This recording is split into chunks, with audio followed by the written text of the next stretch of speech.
भाई जो गुरु बचन पे डट गे रकट गे फंद 84 के।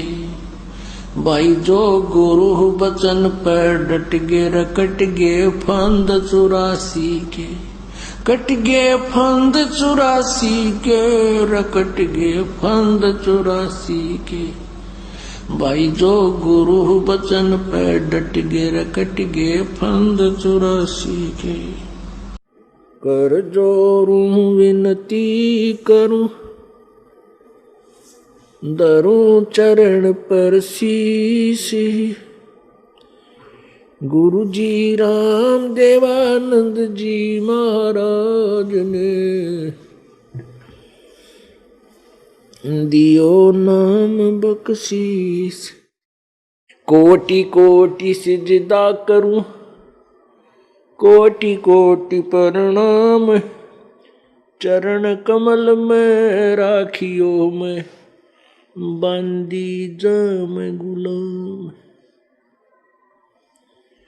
कुत्ता तेरे दरबार का मोतिया मेरा नाम। गले प्रेम की जेवड़ी जहाँ खेचो वहाँ जाऊं।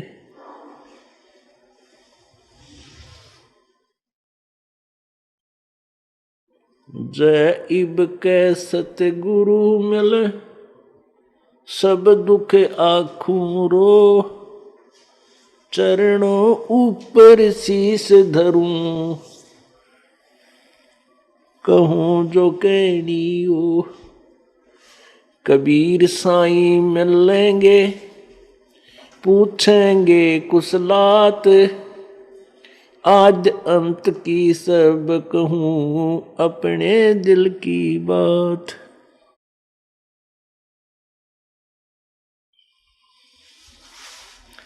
गुरु जी तुम ना भूलियो चाहे लाख लोग मिल जाई।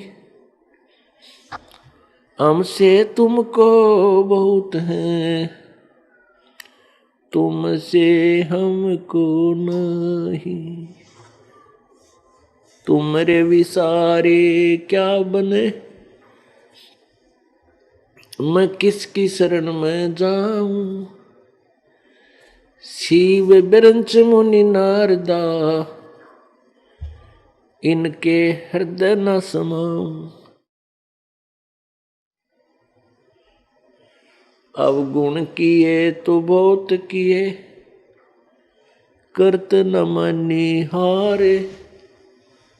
बावे बंदा बख्श दियो बावे गर्दन उतार।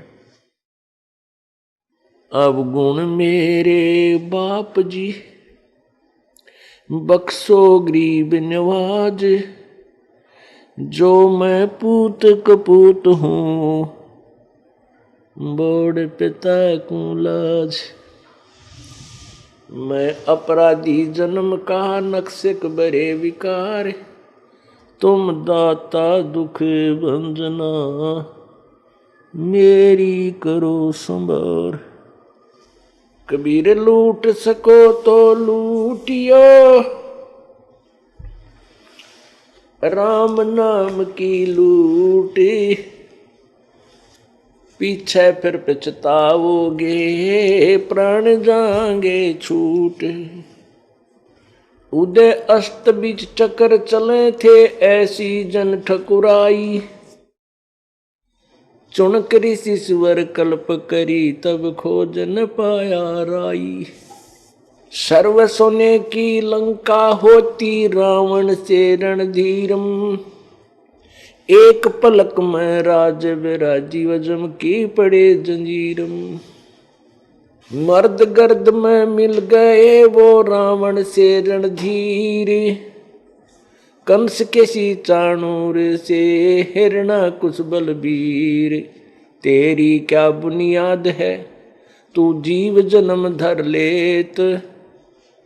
गरीब दास हरि भजन बिना तेरा खाली रह जा खेत। परम पिता परमात्मा सर्व सृष्टि रचनहार कुल के मालिक कबीर परमेश्वर कबीर देव कबीर प्रभु जो बनारस काशी में एक साधारण व्यक्ति की तरह एक जुलाहे का कार्य किया करते थे, ये वही पूर्ण परमात्मा है जुलाहा कबीर, जो पूरे ब्रह्मांडों का, असंख्य ब्रह्मांडों का रचनहार और सभी आत्माओं का पिता है। पुण्यात्माओं, हम लाल की परख नहीं जानते थे। हमने लाल को कौड़ी मान रखा था और कौड़ियों को हमने लाल जानकर अपने थैले पर रखे थे। अब हम लाल की परख करने योग्य हो गए तो हमें पता लगा कि जिसको हम कौड़ी मानते थे और उसको कूड़े के ढेर में पटक रखा था, उस लाल को, ये तो लाल है। और जिन कौड़ियों को हम कीमती बहुमूल्य जान करके और उनको सुरक्षित रखे हुए थे, उनका पता चल गया कि ये तो कौड़ी थी, ये बहुमूल्य नहीं थी जितना बहुमूल्य हम इनको मान करके संग्रह किए हुए थे। कहने का तात्पर्य है कि जिनको हम भगवान मानते थे, सृजनहार मानते थे, सर्व सुखदाई मानते थे, कष्ट हरण मानते थे, कष्ट हरता मानते थे, वो न तो सुखदाई थे न ही वो कष्ट हरण करने वाले थे। वो भगवान तो न तो हमारे संस्कार में कोई परिवर्तन कर सकते थे, न हमारे को कोई घटा सकते थे न बढ़ा सकते थे किसी पुण्य और पाप को। वो ज्यों का त्यों फल देते थे, जैसा कर्म करोगे वैसा ही फल मिलेगा, ऐसा विधान था उनका और है। और इसी को पर आरूढ़ थे सभी कि जैसा कर्म करेगा वैसा फल देगा भगवान। बस यहीं तक सीमा थी हमारे ज्ञान की। अब हमें पता चला कि एक परमात्मा, जो परमात्मा है वास्तव में, जो सर्व सुखदाई है, सर्व कष्ट हरण करने वाला है, कुल का मालिक है, जो हमारा वास्तव में पिता है, वो परमात्मा इन भगवानों से, इन प्रभुओं से अन्य है। उसका ही हमें पता लग गया कि वो कौन है। वो कबीर है। वो कबीर है। हम अपनी मातृभाषा में उसको कबीर देव बोल देते हैं, कबीर साहब, कबीर परमेश्वर, और वेदों में उसे कबीर देव कहा है, कबीर देव। और कुरान शरीफ के अंदर उनको अल्लाहु अकबर, अल्लाहु अकबर माने अल्लाह कबीर। और वो अल्लाहु अकबर का अर्थ क्या करते हैं? बड़ा भगवान। अल्लाह माने भगवान, अकबरू माने बड़ा, कबीर माने वो बड़ा अर्थ करते हैं कबीर। और बोलने का भेद करके वो अकबर कहने लगे, अकबर, अल्लाहु अकबर, अकबर, अकबीर, अकबीर माने कबीर। तो ये अपनी भाषा में, अरबी में, उर्दू में केवल लिखने का अंतर होता है। जैसे स्कूल को अस्कूल लिखते थे, अस्कूल, स्थान को अस्थान लिखते थे, बोलते थे अपनी साधारण भाषा में, लेकिन वो स्थान सीधा स्थान बोला जाता है। तो ऐसे वो परमात्मा वही है जो बनारस में आए थे और 120 वर्ष तक एक जनसाधारण की लीला करते हुए, अपना हाथ से काम करते हुए, प्रयत्न करके अपना निर्वाह करते हुए, और साथ में एक तत्वदर्शी संत की भूमिका करते हुए वो 120 वर्ष तक रहे। पर वो परमेश्वर सहस्री आए थे, एक शिशु रूप धारण किया था, बालक का रूप।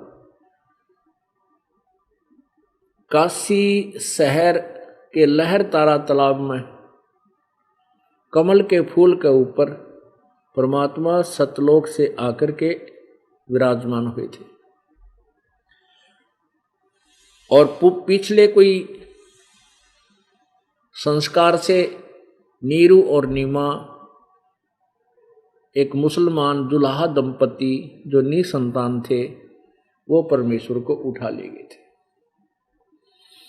लीला में परवरिश करते हुए परमात्मा 120 वर्ष तक, बड़े हुए 120 वर्ष तक अपनी एक जनसाधारण की भूमिका की और सशरीर मगर स्थान गोरखपुर एक शहर है जो गीता प्रेस गोरखपुर के नाम से प्रसिद्ध है। उस गोरखपुर से 25-30 किलोमीटर की दूरी पर, 30-35 किलोमीटर की दूरी पर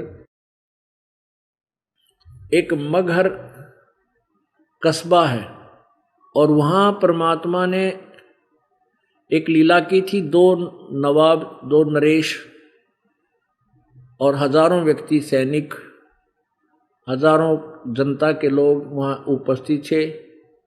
उनके सामने सशरीर सतलोक गए थे, उनका शरीर नहीं पाया था, शरीर के स्थान पर सुगंधित फूल मिले थे। पुण्यात्माओं, जब तक हम सौदा करें तो सूझबूझ से करें। जिस भी व्यवसाय को हम करने चले हैं उसके विषय में हमें पूर्ण जानकारी होनी चाहिए कि इस व्यवसाय से हमें कितना लाभ होगा, तभी हम उसमें सफल होंगे। इसी प्रकार हमने इस राम नाम के सौदे को करना है तो बहुत ही सूझबूझ से करना है। राम नाम निज सार है, राम नाम निज मूल, राम नाम सौदा करो, राम नाम ना भूल। अब यहाँ पर गाड़ी अड़ जाती है कि राम नाम का सौदा करो, बिजनेस करो, अपना कमाई करो, राम के नाम की भक्ति को बढ़ाओ। राम नाम सौदा करो, राम नाम ना भूल। अब हमने कौन से राम की भक्ति करनी है, कौन से राम के नाम की कमाई करनी है, पहले हमने ये निर्णय करना होगा। पहले तो हम ये समझें कि राम की परिभाषा क्या है। राम की परिभाषा ऐसे समझें जैसे एक स्टेट में, एक देश में, जैसे तहसीलदार साहब, एसडीएम साहब, डीसी साहब, कमिश्नर साहब, मंत्री साहब और मुख्यमंत्री साहब, प्रधानमंत्री साहब और राष्ट्रपति साहब, ये सभी साहब हैं। साहब का अर्थ होता है स्वामी, मालिक, प्रभु, राम। अब ये प्रत्येक जो अधिकारी हैं ये सभी साहब कहलाते हैं, परंतु इन साहबों की शक्ति में अंतर बहुत होता है। इसी प्रकार हमने भक्ति करने से पहले ये विचार करना चाहिए कि कौन से साहब की साधना करें जिससे हमें पूर्ण मोक्ष और संकट निवारण हमारा हो।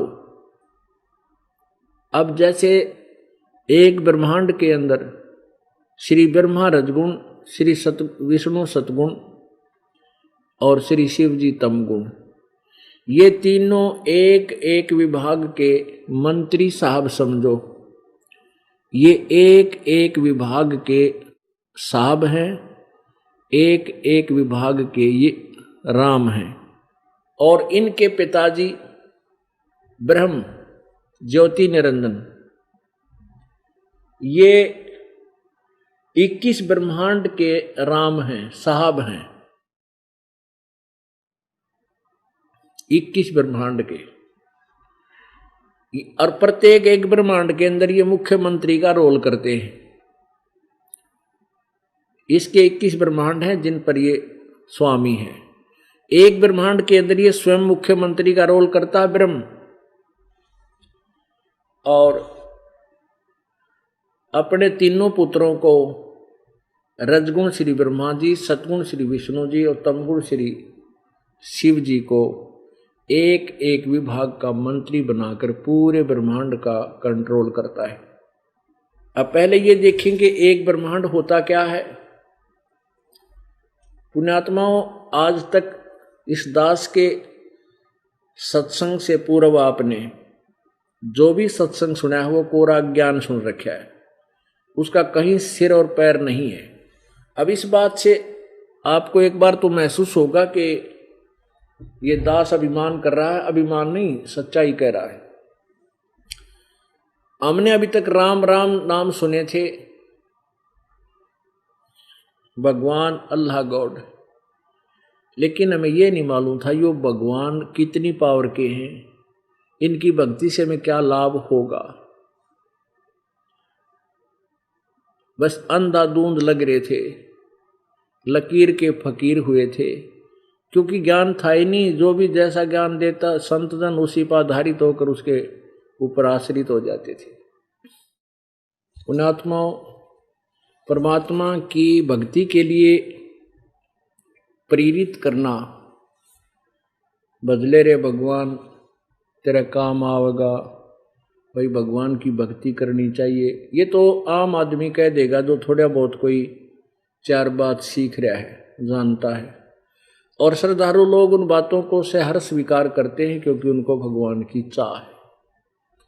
तो ये दास भी आपको प्रतिदिन नई नई कथाएं सुना करके टाइम पास कर सकता है। दास चाहता है कि आपको लाल और लालड़ी की परख करना सिखा दूं। लाल और लालड़ी की जब तक हम परख कर नहीं सीखेंगे तब तक हम सौदागर नहीं हो सकते। एक नगर में दो भाई थे सेठ, उससे छोटे की मृत्यु होगी, उसके दो पुत्र थे, वो छोटी आयु के थे, कोई 15 वर्ष का, कोई 16 वर्ष का, 17 वर्ष का। तो उस छोटे भाई की जो पत्नी थी उसने अपने पुत्रों से कहा, जब क्रिया संस्कार से फारिग हो लिए, क्रियाओं से, अपने पुत्रों से कहा कि बेटा तुम अभी बालक हो, बिजनेस व्यवसाय के बारे में तुम कुछ नहीं जानते, आप अपने ताऊ जी के साथ, ताऊ जी कहते हैं पिता के बड़े भाई को, क्योंकि आजकल तो अंकल कहने लगे, छोटा हो चाहे बड़ा, लेकिन जो ताऊ उसी को बोलते हैं जो पिता का बड़ा भाई, उसको ताऊ बोलते हैं हमारे यहाँ देसी भाषा में। उनकी माँ ने कहा अपने ताऊ जी के साथ मिलकर कुछ दिन जो है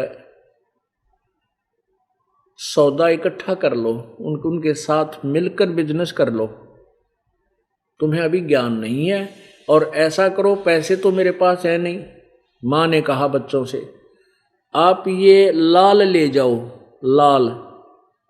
उस माई ने लाल बांध रखे थे एक कपड़े में और पोटली बना रखी थी उसकी, वह खोल कर देखी, बच्चों से कहा बेटा ले लाल ले जाओ, अपने ताऊ जी से कह देना कि पैसे तुम्हारे पास है नहीं, इन लालों को गिरवी रख लो, पैसे ले लो, सौदा ले लो, फिर हम बड़े होकर के पैसे हो जाएंगे तब इन लालों को छुड़वा लेंगे और हमारा हिस्सेदारी कर लो, हम अभी बालक हैं, आप हमारा भी गुजारा हो जाएगा, आपके साथ निर्वाह हो जाएगा। तो दोनों बच्चे माताजी के दिए हैं उन लालों की गठड़ी को लेकर, पोटली को, ताऊ जी के पास गए और कहा ताऊ जी हमारे पिताजी संसार में रहे नहीं, हम बालक हैं, हम व्यवसाय नहीं कर पाएंगे अकेले, हम आपके साथ पार्टनरशिप करना चाहते हैं। और मेरी माँ ने कहा कि हमारे पास पैसे नहीं हैं, आप ये लाल रख लो, ये लाल है, इनको रख लो, गिरवी रख लो, जब हमारे पास पैसे हो जाएंगे इनको छुड़वा लेंगे। अब उस ताऊ जी ने देखा वो लाल खोल रखे थे, कहा, उस सेठ ने कहा बेटा इन लालों को तो वापस रखाओ, तेरी माँ के पास दे दो, सुरक्षित रखेगी इनको, फिर जरूर आवश्यकता पड़ेगी तब ले लेंगे। मेरा व्यवसाय उधार में बहुत चलता है, बहुत उधार मिल जाता है दूसरे शहरों में, अभी उधार ले आते हैं, फिर आवश्यकता पड़ेगी तभी इन लालों को तेरी माँ से हम ले लेंगे, और अभी कोई आवश्यकता नहीं, और आप मेरे साथ हिस्सेदारी कर लो। अब उन बच्चों ने अपनी माँ से कहा कि ताऊ जी ने ऐसे ऐसे कहा है, आप इन लालों को सुरक्षित रखना, हम हिस्सेदारी स्वीकार कर लिए, दूसरे शहरों में जाएंगे और व्यापार बिजनेस करने सीखेंगे। तो वो बच्चे, दोनों बच्चे और वो ताऊ जी सेठ दूसरे शहर में चले गए कुछ सामान खरीदने के लिए। अब एक सेठ से 50,000 रुपए का सामान लिया उधार पे, उसका सौदा कर लिया, और जहां वो धर्मशाला में रुके हुए थे तीनों जने, वो ताऊ जी और उसके वो दोनों भतीजे वहां आ गए। तब उस सेठ ने कहा उन बच्चों से कि बेटा जाओ, ये लाल दे आओ उस सेठ को जिससे 50,000 रुपए का सामान हमने लिया है, और उनको बोलना कि ये लाल रख लो, हम आएंगे तब अपना लाल वापस ले लेंगे। दोनों बच्चे गए, उस सेठ से कहा कि ले लाला जी, ये मेरे ताऊ जी ने लाल दिया, इसको रख ले गिरवी, हम 50,000 रुपये तेरे फिर बाद में दे देंगे और अपना लाल ले जाएंगे। तो सेठ ने कहा बैठ जाओ बेटा, बैठ जाओ। बैठ गए। तो सेठ ने, लाला जी ने एक जोर ही बुलाया और उसे कहा कि भी देखिए लाल ठीक है, कैसा है। और जौहरी ने देखकर बताया कि सेठ जी लाल नहीं, ये तो लालड़ी है, लाल तो 9 लाख रुपए का होता है, और यह तो 200 रुपए की भी कोई ना ले, इस लालड़ी नहीं, तो नकली है, डुप्लीकेट है। तो उस सेठ ने वो लालड़ी बार गली में फेंक दी सड़क पर, और 4 खरी खोटी सुनाई बच्चा थी। कहा कि तेरे पिताऊ जी भाई झूठे आदमी तो नहीं थे, तेरे पिताजी के बेईमाना आ गया आज, इतने दिन तक मेरे से संबंध था उसका, वो तो कदे झूठ बोलिया नहीं करते, उन्होंने तो कदे धोखा दिया नहीं, रात मेरे तो धोखा देना आ गया वह। मैं क्यों नाटू था भाई, उधार तो भी ना नाट्या कर दे। और ईसा जुल्म के एक रात रहता उन्हें कह दिए यो, या के माड़ी बुद्धि आ गई उसमें, ये तो लालड़ी है, लाल को ना ले जाओ इसने अपने न ठाक है। अब वो दोनों बच्चे बड़े दुखी हुए, उस लालड़ी ने उठाकर आगे ताऊ जी के पास धर्मशाला में। अब ताऊ जी को तो पता था इन गेला के बीतेगी। अब उन दोनों का मुंह लटका उतरा हुआ, बहुत ही दुखी से नजर आ रहे थे। ताऊ जी ने पूछा आ जाओ बेटा, आ गए तुम? वो बोले जी आते गए, पर वो सेठ तो बहुत निकम्मा आदमी है। ताऊ जी हमारे लाल ने बोला तो लालड़ी है, और गली में फेंक दिया। उसने एक आदमी बुलाया और उसने उन्होंने बोला यह लाल को नहीं हो, यह तो लालड़ी है, और गली में फेंक दिया। ताऊ जी हमारी तो बहुत बेइज्जती कर दी। ने बोला तेरे ताऊ भाई अच्छे आदमी थे, आज के बिजली गिर गई, उनका के मन में खोट आ गया, या लालड़ी धोखा देने खाते लालड़ी दे दी। तो सेठ बोला बेटा वो ठीक कहे था, वो जोरी था जिसने वो परख करके बताई ये लाल है कि लालड़ी, और भाई यार लालड़ी है बेटा, मेरा धोखा लग गया। ले अरे लाल तो यूं इधर रखा था बेटा, अरे लाल देख यूस है भाई लाल, देखो अरे बहुत फर्क भाई इनमें था, बहुत अंतर है इनमें। तो उन बच्चा ने भी देखा वो लाल, तो ताऊ जी ने दूसरी साइड से निकाल के दिया, और फिर बोला कि जाओ दे क्या उसको, और कह देना मेरा ताऊ जी धोखेबाज नहीं है, धोखा लग गया था, गलती से लालड़ी आ गई। ये लालड़ी सेठ क्यों रखा करते कि रास्ते में ये ठग डाकू मिल जाया करते, उनने डगान खातिर अपना पीछा छुटाने के लिए इन्हों कहते हैं क्यों लुटे चले लाल ले जा 9 लाख का, वो लालड़ी पकड़ा देंगे। उन डाकुआ ने बेरा नहीं होंगे बड़ी बुच्चा ने, वो लालड़ी गाली गोज में कूदते जाते, वह न्यू रखा कर दे। तो वहां वापस जाओ और कह दो सेठ को कि मेरे ताऊ जी धोखेबाज नहीं है, धोखा लग गया मेरे ताऊ जी से, गलती से दूसरी तरफ रखी हुआ लालड़ी दे दी है, लाल देखियो देख क्या उसको। वो दोनों फेर गए तुरंत और जाकर लाला जी से कहा कि लाला जी देख, मेरे ताऊ जी का धोखा लग गया था, दूसरी साइड में लालड़ी रखी थी, वह गलती से दे दी, ठाक है, ये देख लाल है कि नहीं, बुला ले तेरे किस्से ने। उस लाल सेठ ने फिर बुलाया, वो जौहरी नाते बता दिया, हाँ ये है लाल। सेठ जी यो लाल है भाई, 9 लाख रुपए का। तब वो बालक सेठ बोला जो कि देख लो बच्चों, थारी आंखों तय यू है लाल, ईसा हो सा लाल। कहने का भाव ये है कि उन बच्चा का ऐसा झटका लग गया, उन्हें लाल और लालड़ी का कति गहरा अध्ययन हो गया। और यही करवाना चाहे था वो सेठ, उनका पिताजी ताऊ जी। अब वो ताऊ जी कहने लगा चलो बेटो बच्चों सामान ले चलते हैं। उन्होंने अपना समुद्री जहाज के मार्ग से जहाज में सामान रखा और चल पड़े घर आगे। घर आकर के अपनी उन्होंने कहा, सेठ ने कहा, उस ताऊ जी ने कहा बच्चों अब ऐसे करो भाई, घनी उधार होगी उस पिछले शहर में, तेरी माँ ने न्यू कह दो कि वो लाल दे देगी, वो लाल ले आई बेटा, फिर वो गिरवी रख जाएंगे वहां पर, घना उधार हो गया। अब ठीक है ताऊ जी। वो बच्चे भागे गए घर ने, अपने घर दौड़े दौड़े गए, माँ वो माँ भागी आई, आगे बेटा आगे आ जाओ, नहा लो, रोटी खा लो। तो बच्चे बोले पाछे नहावा धोवांगे, पीछे खाना खाएंगे, पहले वो लाल दे, ताऊ जी के ऊपर बहुत उधार होगी, उनका जो है ना गिरवी रखने पड़ेंगे। अगले बेटा न्यू के ने संभाल कर रखे, इसी दिन के लिए तो रखे थे, ये ले जा। अब उन बच्चा ने सोचा नहीं, तो देख लें लाल है लालड़ी के दे, फिर ताऊ जी का शर्मिंदा होना पड़ा है। उन बच्चा ने खोल कर देखा तो वो परख उनको होगी थी, वो लालड़ी थी, लाल नहीं थे। अब वो बोले अपनी माँ ने कि माँ आप तो बिल्कुल भोली भाली हो, सादी भोली हो, आपको नहीं पता माँ ये लाल को नहीं है तो लालड़ी है। लाल तो 9 लाख रुपए का होता है, तो 200 रुपये की भी कोई नहीं, सारी लालड़ी है माँ इनमें। तो माँ बोली बेटा मैंने तो पता नहीं, मैंने सोचा तेरे पिताजी के समय के रखे थे, मैंने सोचा लाल होंगे ये। तो दोनों बच्चे अपने ताऊ जी के पास गए, उसके घर पे, और न्यू बोले ताऊ जी मेरी माँ है ना, वह बोली बाली है, उसने उसको पता को नहीं, ताऊ जी वो लाल को ना थे, वो तो सारी लालड़ी थी, हमने देखी वे।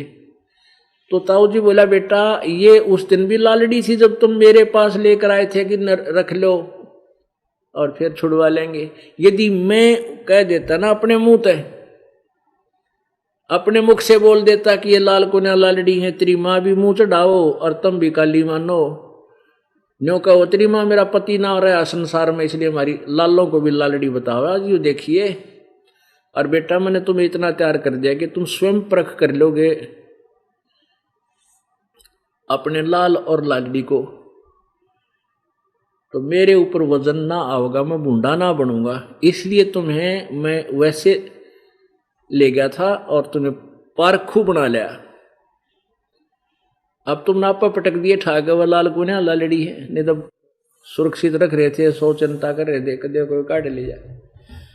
तो पुण्यात्माओं ये दास आपको ये सदग्रंथ और ये तत्व ज्ञान आपके हृदय में इस तरह दचा देगा कि लाल और लालड़ी की परख करना आप स्वयं सीख जाओगे, और अपनी अपनी साधनाएं जो आप करते थे, जिनको गठड़ी बांधे बैठे थे, उन आप पर पटक दोगे, ठाक है।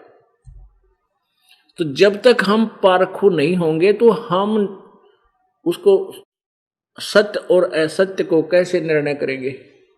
जब तक हम इन अपना मानव समाज समझ शिक्षित नहीं था, इसलिए 3 नकली ऋषि में ऋषियों और गुरुओं ने हमारे अंडोला बना रखा था। कोई कुछ कह दे भगवान के बारे में, कोई कुछ कह दे, हमने वो ही मानना पड़ा, क्योंकि टीचर जो होता है उसकी बात को विद्यार्थी फाइनल मानते, और हमारे टीचर इसे नालायक थे, हमारे गुरुजी हिंदू धर्म के, उनको अपने सिलेबस का ही ना पता था, वो ऐसी दंत कथा सुना सुना कर हमारे को कुमार्ग पर लगा गए। अब उस कुमार्ग के ऊपर चलते चलते हमने बहुत दिन हो गए, उससे वापस होते हुए बड़ा डर सा लगा है, बड़ी समस्या आती है कि इतने दिन हो गए साधना करते हैं, अब क्या होगा। लेकिन जब हम कुमार्ग पर जा रहे हैं, अपने घर के विपरीत दिशा में जा रहे हैं, तो उसको तुरंत त्यागना ही पड़ेगा, तभी हम सौ घर पहुंचेंगे। अपने घर तभी आएंगे जब हम उस कुमार्ग को त्याग कर यथार्थ मार्ग को ग्रहण करेंगे। जब हम कुमार्ग पर जा रहे हैं, अपने घर के विपरीत दिशा में जा रहे हैं, तो उसको तुरंत त्यागना ही पड़ेगा, तभी हम सौ घर पहुंचेंगे। अपने घर तभी आएंगे जब हम उस कुमार्ग को त्याग कर यथार्थ मार्ग को ग्रहण करेंगे। तो भक्ति का जो मार्ग है, परमात्मा पाने का मार्ग है, वो हमारे सदग्रंथों में विद्यमान है। प्रसंग चल रहा है कि हम लाल और लालड़ी की पहचान करने योग्य हो जाएं, तो फिर हम मार नहीं खाएंगे अपने व्यवसाय में। इसलिए ये दास आपको रह रहकर सदग्रंथों के रूबरू कर रहा है। आज सभी समाज शिक्षित है, चाहे बूढ़े हो गए हुए भी शिक्षित है, क्योंकि हमारी उम्र के सारे पढ़े लिखे हैं और बेशक बूढ़े हो गए, पर नजर इसी कसूती गाड़े ही सदग्रंथों के ऊपर, क्योंकि हमने भगवान की चाह थी और सदग्रंथों को पढ़ने का हमारा की उमंग थी, लेकिन हम समझे नहीं पाया करते इसमें लिख के रखा है, इसलिए थोड़े 10-5 प्रश्न पढ़ा करते फिर रख देते ठाके। तो अब इस दास को परमात्मा कबीर देव जी ने, गुरुदेव जी ने एक धार्मिक टीचर बना दिया, आध्यात्मिक गुरु। और टीचर का ये प्रथम कर्तव्य होता है कि वो सिलेबस अनुसार ही साधना कराए, ज्ञान प्रचार करे। जो टीचर अध्यापक शास्त्र के विरुद्ध सिलेबस से बाहर पढ़ाई पढ़ाता है, वो टीचर ठीक नहीं, वो अध्यापक हितकर नहीं है, वो शत्रु है उन विद्यार्थियों का, उनके जीवन का वो नष्ट कर रहा है। तो हमारे जितने भी अभी तक के गुरुदेव थे हिंदू धर्म के, वो सारे ही आउट ऑफ सिलेबस शिक्षा देने वाले थे। इसलिए तो वो हमें आज तक ये नहीं बता सके ब्रह्मा विष्णु महेश के माता पिता कौन है और कौन सा भगवान कितनी शक्ति रखता है। राम नाम रटते रहो, राम नाम रटते रहो, जब तक घट में प्राण, कब हो तो दीन दयाल के भनक पड़ेगी कान। अब कौन से राम का नाम जपे, सबसे पहले ये निर्णय करना हमने। राम की परिभाषा अभी आपको बताई कि जैसे एक विभाग को लेते हैं, जैसे तहसीलदार साहब, एसडीएम साहब, डिप्टी कमिश्नर साहब और कमिश्नर साहब, फिर मंत्री साहब, मुख्यमंत्री साहब, प्रधानमंत्री साहब और राष्ट्रपति साहब। ये सभी स्वामी हैं, ये सभी साहब हैं, लेकिन इन साहबों का अक्षेत्र भिन्न भिन्न है, इनकी अक्षमता मात्र है। ऐसे ही राम समझो तीन लोक के राम हैं, तीन लोक के राम हैं, श्री रजगुण श्री ब्रह्मा जी, सतगुण श्री विष्णु जी और तमगुण श्री शिव जी। और ये एक एक विभागीय मंत्री हैं, एक एक विभाग के राम हैं। रजगुण विभाग के श्री ब्रह्मा जी, सतगुण विभाग के श्री विष्णु जी, तमगुण विभाग के श्री शिव जी। इन विभागों का कार्य क्या है? रजगुण ब्रह्मा जी के रजगुण के प्रभाव से हम संतान उत्पत्ति करते सभी प्राणी, और श्री विष्णु जी के सतगुण के प्रभाव से हम एक दूसरे में मोह ममता रखते हैं, संपत्ति में मोह, पति पत्नी में मोह और बच्चों संतान के अंदर ममता। ये सारा सतोगुण के कारण है, बस इतना काम है इनका। और तमोगुण का के कारण हम लठ बजा दें, 1 मिनट में झगड़ा कर लें, सिर फुड़वा लें, उत्पात मचा दें।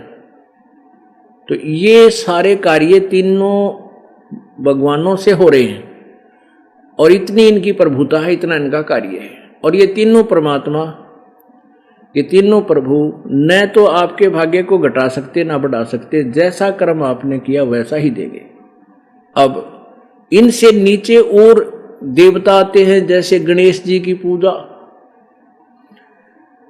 और कार्तिकेय जी की पूजा, अन्य श्याम जी की पूजा। बताइए, ये पूजाएं तो बिल्कुल ही हमारे इतिहास में नहीं है, सदग्रंथों के अंदर पूजा के लिए नहीं कहा। सदग्रंथ मीन चारों वेद और पवित्र गीता जी, पवित्र चारों वेद, पवित्र गीता जी और पवित्र पांचवा वेद जो है सूक्ष्म वेद, उसके विषय में तो कोई जानता ही नहीं। उसका भी अभी परमेश्वर की कृपा से इस दास ने ही प्रकाश किया है। तो ये हमारे सदग्रंथ हैं जो भक्ति यानी साधना करने और कराने के, और जो 18 पुराण हैं ये हमारे सहयोगी हैं। अब जैसे हम श्री गणेश जी की पूजा करते हैं तो हम श्री गणेश जी के लोक में जाकर उनके गण बन जावांगे, गण, क्योंकि गणेश इसीलिए कहलाता है उन गणों के ऊपर स्वामी, बस इतना मालिक है। और अपने जैसे भी कोई पुण्य थे उनको समाप्त करके वापस ही हम फिर तुरंत ही 84 लाख योनियों में आ जाएंगे। यदि हम श्री ब्रह्मा जी की तो पूजा होती ही नहीं पृथ्वी लोक पर, ये इन्होंने दंत कथा बना रखी है कि भाई इसकी पूजा नहीं करनी चाहिए ब्रह्मा की। और हमारे भगवान यानी सूक्ष्म वेद के अंदर है कि इन तीनों की मिलाकर, तीनों का ही की साधना करनी पड़ेगी, तभी आपका जो टेम्परेचर बैलेंस रहेगा। लेकिन हम इनकी पूजा नहीं साधना करेंगे। पूजा और साधना का कैसे अंतर है ये थोड़ा सा समझना पड़ेगा। हम इनका सत्कार करते हैं, पूजा नहीं करते इन भगवानों की। जैसे एक पति भर्ता स्त्री होती है, वो पूजा तो अपने पति की करती है, उसके प्रति उसका पूरा समर्पण भाव होता है। और जब तक वो सहपरिवार में रहती है, ज्वाइंट फैमिली में रहती है तब तक, और बाद में भी अलग हो जाती है तो भी यथोचित सत्कार देती है। सासू को, सास को माँ के तुल्य, ससुर को पिता के तुल्य, और जेठ को बड़े भाई के तुल्य, बाप के तुल्य, और देवर को अपने छोटे भाई की तरह, और ननंद को अपनी बहनों की तरह। तो वो एक विशेष उनके प्रति भी, ऐसे देवर के प्रति भी, उनका देवरानियों के प्रति भी, तो वो उन सबका सत्कार करती है और बहुत ही आदर और शिष्टाचार से उनको पेश आती है। लेकिन वो पूजा अपने पति की करती है। जब वो भिन्न होती है, अलग हो जाती है, न्यारी हो जाती है, तो अपना जो हिस्से का सामान आया है एक एक चम्मच तक उठा कर रख लेगी, एक नहीं छोड़ा उनमें, अपने पति के साथ चली जाती है। क्योंकि उसका वास्तविक लगाव अपने पति से ही था और उसको पता था मेरा इसी से संबंध है, इनसे तो अस्थायी संबंध है। तो ऐसे ही पुण्यात्माओं, जैसे हम साधना जो करेंगे, हम आपको सबसे पहले गणेश जी, ब्रह्मा जी, विष्णु जी, शिव जी, दुर्गा जी और ब्रह्म जी, इन सब की पूजाएं साधली देंगे। और साधनाएं, पूजा नहीं देंगे, साधनाएं देंगे। साधना का ऐसा समझो कि मजदूरी समझो। एक जैसे हमने किसी से कर्जा ले रखा है और मजदूरी करके उसके कर्जे को देना है, इसका नाम साधना होता है।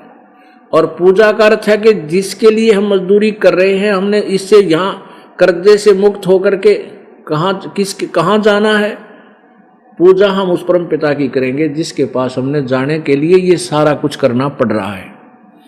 तो ये साधना है, ये मजदूरी है।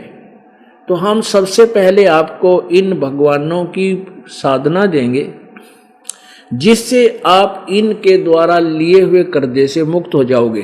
क्योंकि हम विदेश में रह रहे हैं, हमारा देश नहीं है ये, और यहाँ हम जब तक रहेंगे, व्यापार बिजनेस करेंगे, धनी होंगे, तभी तो यहाँ से बाहर जाने का किराया भी कोई नहीं हमारे पास। तो वो यहाँ का कर्जा उतारेंगे, रास्ते का किराया लेंगे, तब हम स्वदेश पहुंचेंगे। तो उसके लिए जैसे आप कहीं विदेश गए हो और वहां आपने कोई फैक्ट्री वगैरह ला रखी है, तो उसमें आपका साधना ठीक ना होने, आपकी व्यवसाय ठीक ना चलने से तो आपका जो टेलीफोन कनेक्शन कट गया, बिजली कनेक्शन कट गया, पानी का कनेक्शन कट गया, पानी का, जल का, तो आप सभी सुविधाओं से वंचित हो गए। अब वो स्थिति आप जी की हो चुकी है कि आप इस काल के लोक में आके और शास्त्र विरुद्ध साधना करके इतने निर्धन हो गए हो कि आपकी सब सुविधाएं बंद हो चुकी हैं, और आपके पिछले संस्कार थे वो सतयुग त्रेता द्वापर में आपने खराब कर दिए। अब कलयुग में प्रत्येक व्यक्ति के ऊपर विशेष आपदाएं हैं और सभी परमात्मा से इनका समाधान के लिए भी कोशिश करते हैं, पर कोई लाभ नहीं हो रहा।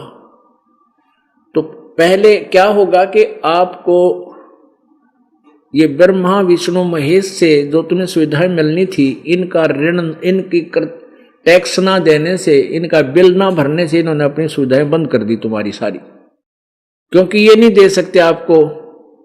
मासा घटे न तल बधे, विदना लिखे जो लेख, सच्चा सतगुरु मेट कर ऊपर मारे मेख। तो ये भगवान ना तो आपके किसी संस्कार को कम कर सकते ना ज्यादा कर सकते। केवल पूर्ण परमात्मा सतपुरुष कबीर जी वही आपके संस्कारों में परिवर्तन कर सकता है, आपके पाप कर्मों का नाश कर सकता है और आपको अपने कोटे से भी सुविधा दे सकता है। तो क्या होगा कि आप इस दास के माध्यम से प्रभु का नाम प्राप्त करोगे, तो ये दास गारंटर बनेगा आपका ब्रह्मा विष्णु महेश के बीच में, और इनसे कहा जाएगा कि आप इनके सुविधाएं इनको दो ताकि ये आपकी मजदूरी करके तेरा कर्जा उतार सके। तुम इनको ऐसे बंद रखोगे, कर्जा कहां से उतारेंगे?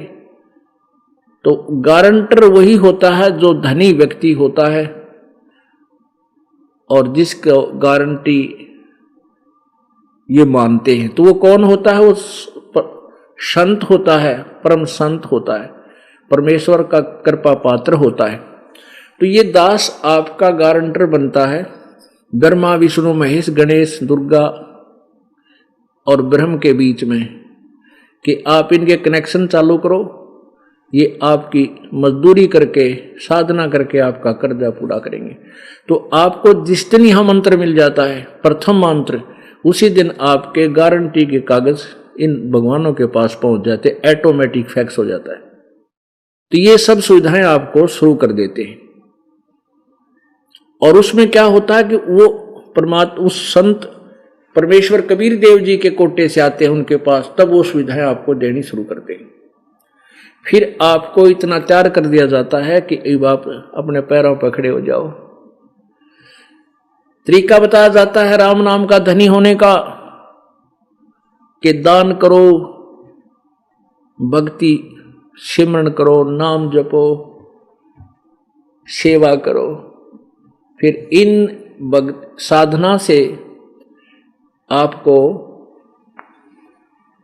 क्या सुविधा होगी कि आपके अंदर जो शरीर में कमल बने हुए हैं, कमल हमारे शरीर में प्रत्येक मानव के, स्त्री या पुरुष के शरीर में रीढ़ की हड्डी, बैकबोन के अंदरली साइड में, पेट की तरफ, ऐसे मांस और हड्डी के बीच में एक बहुत सुंदर, बहुत ही बारीक सा आंतड़ियों की लाइन सी है, पट्टी सी बनी हुई है, उसके ऊपर स्थान स्थान पर ये कमल बने हैं।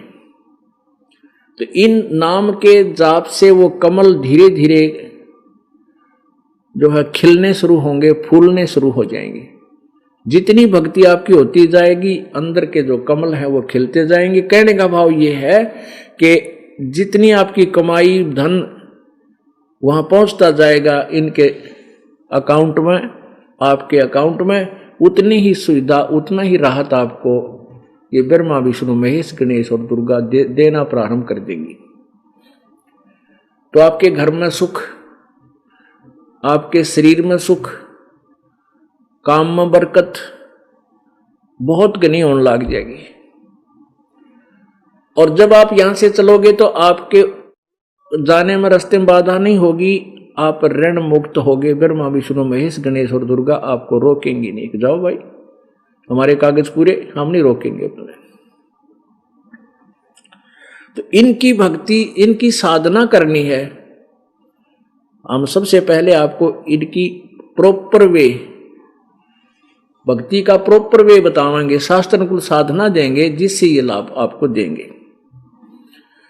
अब इसके बाद इन साधना से हमारा काम नहीं चलेगा। इसके बाद हमारे ऊपर इस ब्रह्म का भी कर्जा है, 21 ब्रह्मांड के प्रभु का भी कर्जा है, ऋण है। इसके लिए भी एक मंत्र हम आपको देंगे, उस मंत्र का जाप करके हम इसके ऋण को उतारेंगे। फिर हम परब्रह्म अक्षर पुरुष के लोक से ब्रह्मांडों को पार करके सतलोक जाएंगे अपने घर पे। तो रास्ते में इसके ब्रह्मांडों, बहुत लंबा रास्ता है, उसका भी हमने टैक्स देना होगा, किराया देना होगा इसके लोकों से जाने का, उसका भी मंत्र है। जैसे गीता जी अध्याय नंबर 8 के श्लोक नंबर 13 में कहा, गीता ज्ञान दाता ब्रह्म कहता है कि ओम इति एक अक्षरम ब्रह्म व्यवहारन माम अनुसमरन ये प्रयाति तदन देहम सयाति परमाम गति। मेरा एक मुझ ब्रह्म का एक ओम अक्षर यही मंत्र है, एक ओम अक्षर है मुझ ब्रह्म का, और जो अंतिम श्वास तक इसका स्मरण करता हुआ शरीर छोड़कर जाता वो मेरे वाला लाभ प्राप्त करता है, वो परम गति को प्राप्त होता है। तो यानी ओम नाम से जो राहत मिलती है वो ब्रह्म की साधना है। गीता जी अध्याय नंबर 17 के श्लोक 23 में कहा कि ओम तत्सत इति निर्देश ब्रह्मण त्रिविध समर्थ है। अब वो 3 मंत्र का जो जाप है वो सच्चिदानंद घन ब्रह्म, यानी इस गीता ज्ञान दाता से अन्य कोई परमात्मा है, पूर्ण ब्रह्म, उसका जाप है। तो उसमें ओम मंत्र तो ब्रह्म का है, क्लियर है ये तो। तत् और सत्य सांकेतिक गुप्त है। जो उसमें तत् मंत्र है वो ये दास बताएगा, वो गुप्त कोड वर्ड है ये तत्। तो वो जो मंत्र है तत्व वाला, वो अक्षर पुरुष पर ब्रह्म के लोक से हम पार होंगे, उसकी कमाई हम इस अक्षर ब्रह्म यानी पर ब्रह्म को दे देंगे। और जो सत्य वो सार नाम है, वो कमाई हमें सतलोक ले जाएगी, वो पूर्ण ब्रह्म की है। अब इन भगवानों की अक्षमता कैसे समझेंगे, इसके लिए एक एग्जाम्पल ये देखिएगा, चित्र। ये एक ब्रह्मांड है, एक ब्रह्मांड का लघु चित्र, ये इतना एक ब्रह्मांड है, ये एक ब्रह्मांड है। इसमें ये पाताल लोक है, ये पृथ्वी लोक है और ये स्वर्ग लोक है। इन 3 लोकों पर श्री ब्रह्मा रजगुण, श्री विष्णु सतगुण और श्री शिवजी तमगुण का अधिपत्य है। ये तीनों एक एक विभाग के इन 3 लोकों पर बस एक एक विभाग के मंत्री हैं। अब इनकी क्षमता आपके आसानी से समझ में आ जाएगी। और जो इनका पिता वो ब्रह्म है, उसकी राजधानी यहां है। और ये क्या करता है, 3 रूप धारण करता है। ब्रह्मा धारण कर ले, ब्रह्मा का रूप बनाता है, कभी विष्णु रूप बनाता है, कभी शिव रूप बनाता है। इसने यहां पर 3 स्थान बना रखे हैं, गुप्त स्थान। एक रजोगुण प्रधान क्षेत्र है, एक सतोगुण प्रधान क्षेत्र है, एक तमोगुण प्रधान क्षेत्र है। और ये दुर्गा को अपने साथ रखता है। जब ये रजोगुण प्रधान क्षेत्र में, ये रजोगुण प्रधान क्षेत्र है, जब ये इसमें होते हैं तो इसमें ये दुर्गा को सावित्री रूप में रखता है। इन दोनों के संयोग से जो पुत्र उत्पन्न होता है वो ऑटोमेटिकली रजगुण युक्त हो जाता है। उसका नाम ये ब्रह्मा धर देते हैं और इसी सकल का हो जाता है। जैसा ब्रह्मा है, यो काल ब्रह्मा का रूप धारण किए बैठा है।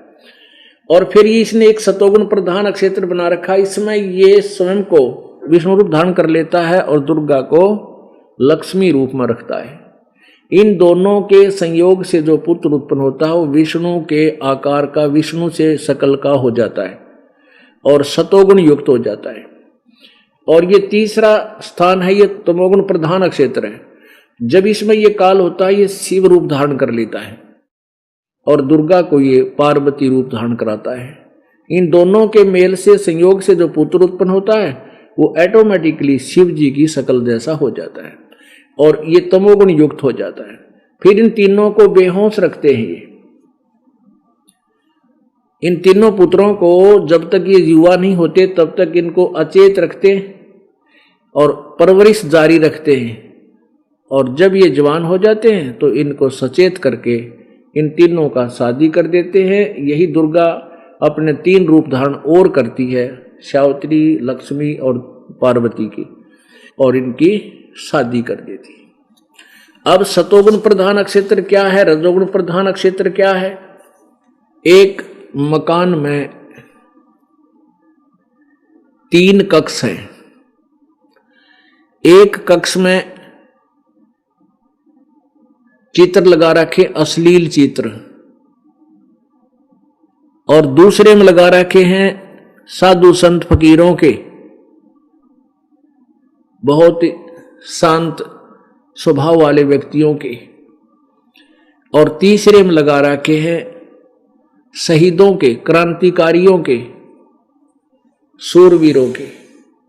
तो जिसमें व्यक्ति उस अश्लील चित्र लगे हुए कक्ष में जाता है तो उसका मन उन चित्रों को देख करके वैसा ही, उसी स्वभाव वाला, वैसे ही विचार उथल पुथल वही मच जाती है, और जब तक वहां रहता है उसमें वही धारणा बनी रहती है। ऐसे ही जब वो दूसरे कक्ष में साधु संत फकीरों के, भक्तों के जिसमें चित्र लगे उनकी इतिहास से परिचित होता है, वहां जाते ही मन इतना शांत हो जाता है, बहुत ही शांत हो जाता है, साधु जैसा स्वभाव बन जाता है। फिर वो तीसरे में जाता है जहां शूरवीरों के, शहीदों के चित्र लगे हों, उनकी हिस्ट्री, उनकी कहानी सुनकर याद होती है, उसको याद कर करके, उनके चित्रों को देख करके, उनकी लीलाओं को देख, उनके जो सैक्रिफाइस को देख करके उसी तरह का विचार आने लग जाते हैं और उसी तरह खून खोलने लग जाता है, यानी वैसे विचार बन जाते हैं।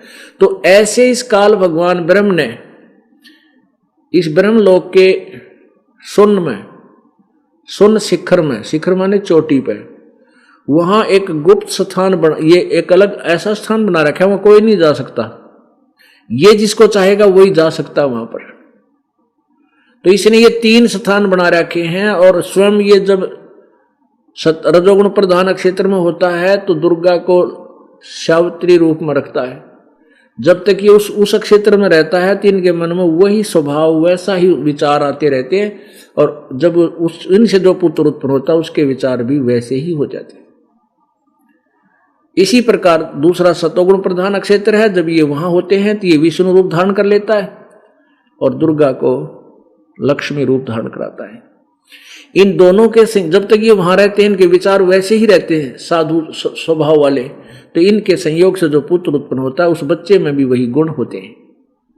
तीसरा तमोगुण प्रधान क्षेत्र है। जब ये वहां जाते हैं और ये स्वयं शिव रूप में रहता है काल, और दुर्गा को पार्वती रूप में रखता है, इनके संयोग से जो पुत्र उत्पन्न होता है उसकी शकल भी शिव जी जैसी और गुण भी तमोगुण युक्त हो जाता है। और फिर इनको युवा होने पर एक एक विभाग का मंत्री बना देता है। इस काल भगवान को श्राप लगा है 1 लाख मानव शरीरधारी प्राणियों के सूक्ष्म शरीरों को तपस्शिला के ऊपर डेली खाने का। तो वो कैसे खाता है कि ये ऊपर का कवर तो यहीं रह जाता है, ये शरीर हमारा स्थूल शरीर, अंदर इसके सूक्ष्म शरीर है, और सूक्ष्म शरीर के अंदर हमारे अंदर एक ऐसी वासना जमा होती है, जैसे हम खट्टे मीठे चटपटे जो भी पदार्थ खाते हैं, विषय वासना करते हैं, इनका अंश सूक्ष्म शरीर में भी समा जाता है। और उस सूक्ष्म 1,00,000 मानव शरीरधारी प्राणियों के सूक्ष्म शरीरों को तपतशिला पर भूनता है। ये एक बहुत बड़ी पत्थर की टुकड़ी तवा नुमा है, और वो अपने आप गर्म रहती है, बहुत हीट रहता है उस पर। उसके ऊपर डाल दिए जाते हैं, इनमें से गंध निकालता है, उसको ये काल खाता है, ब्रह्म खाता है। और जीव मरता नहीं, इनको भेज देता है, फिर अपने कर्म भोगो, जैसा कर्म किया वैसा फल पाओ। ये विधान बना के यहां छोड़ रखे। अब फिर देखिएगा, अब हम इन भगवानों की सतिथि से परिचित होंगे, इन प्रभुओं की क्षमता से परिचित होंगे, तभी तो हम सिलेक्ट करेंगे कौन सा भगवान पूजा, किसकी पूजा करें। तो अब देखना, फिर देखें इस लघु चित्र को। यह है एक ब्रह्मांड का लघु चित्र। अब आपने जाना कि एक ये पाताल लोक, पृथ्वी लोक और ये स्वर्ग लोक, इन 3 लोकों पर, 3 स्थानों पर इन तीनों भगवानों का अधिपत्य है, एक एक विभाग के मंत्री हैं ये। और ये काल भगवान पूरे ब्रह्मांड का संचालक है। ये यहां रहता है अलग से, और इसने यहां एक ब्रह्मलोक बनाया हुआ है। ये ब्रह्मलोक है, ये इतना ब्रह्मलोक है। इसमें इन महाइंद्र का द्वीप, नकली सतलोक, नकली अलकलोक, नकली अगमलोक और नकली अनामी लोक बनाए हैं, धोखा देने के लिए जीव को। और ये 88,000 खेड़े हैं सप्तऋषियों के, और ये सप्तपुरी है, ये धर्मराय का लोक है, ये 88,000 खेड़े हैं इधर। और ये दुर्गा का अलग से स्थान भी है, ये समुद्र के बीच में, ये मीठे जल का समुद्र है, यहां अलग से दुर्गा का एक और द्वीप है। और ये जब चाहे इस दुर्गा को इस रास्ते से यहां ले लेता है ऊपर, और इधर से ये आकर के पूरे ब्रह्मांड में अपना कार्य करती रहती है। इधर कोई नहीं जा सकता इनकी आज्ञा बिना, और इधर कोई नहीं जा सकता इस काल की आज्ञा के बिना। यहाँ कोई नहीं जा सकता, इनको इसी रास्ते में और इसी क्षेत्र में ये यहाँ ही उलझा कर रखता है। अब ये तो एक ब्रह्मांड हुआ, और एक ब्रह्मांड में ब्रह्मा विष्णु महेश की सतिथि आपको पता चला। ये तो ब्रह्म एक ब्रह्मांड और ऐसे ऐसे 21 ब्रह्मांड का मालिक है ये ब्रह्म, क्षर पुरुष। ये देखो, इसको ज्योति निरंजन काल भी कहते हैं। यह है ज्योति निरंजन काल ब्रह्म के 21 ब्रह्मांड का लघु चित्र। ये देखो, अब ये 21 ब्रह्मांड आ गए। ये 21 ब्रह्मांड है काल भगवान के। और इसने क्या किया हुआ है कि जैसे एक महाब्रह्मांड बनाया है, इसमें 5 ब्रह्मांडों का एक ग्रुप बनाकर महाब्रह्मांड बना दिया। ऐसे ऐसे 4 महाब्रह्मांडों में 20 ब्रह्मांडों को रोक दिया। फिर यहां एक और बंद लगा दिया। इसके बाद इसने 21वां ब्रह्मांड ये अपने लिए रखा है अलग।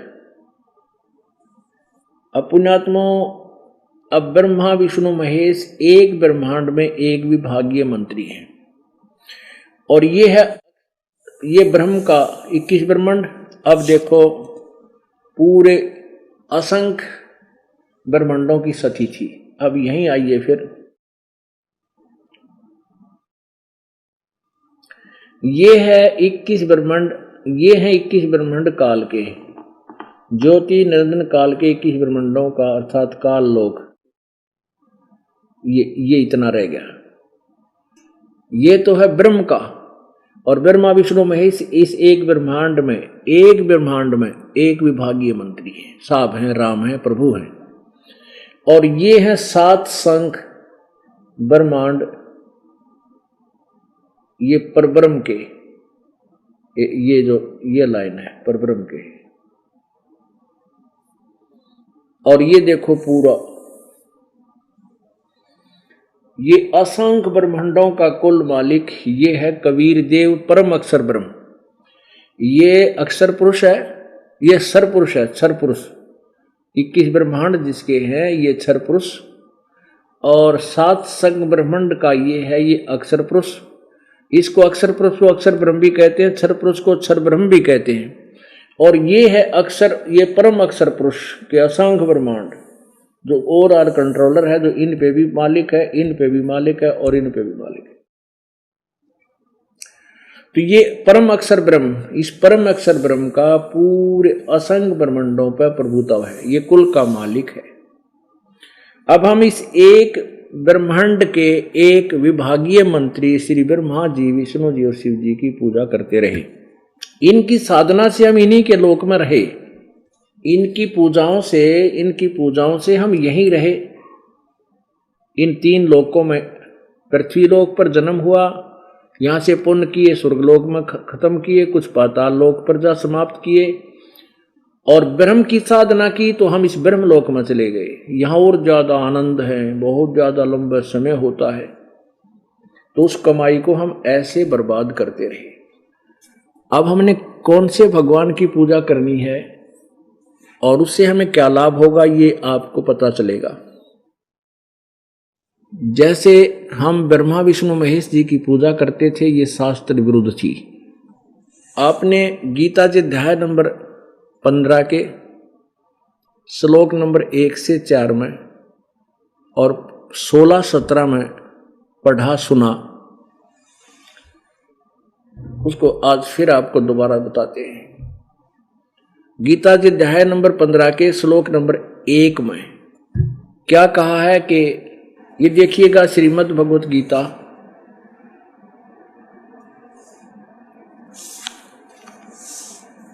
अथ पंचदशो अध्याय,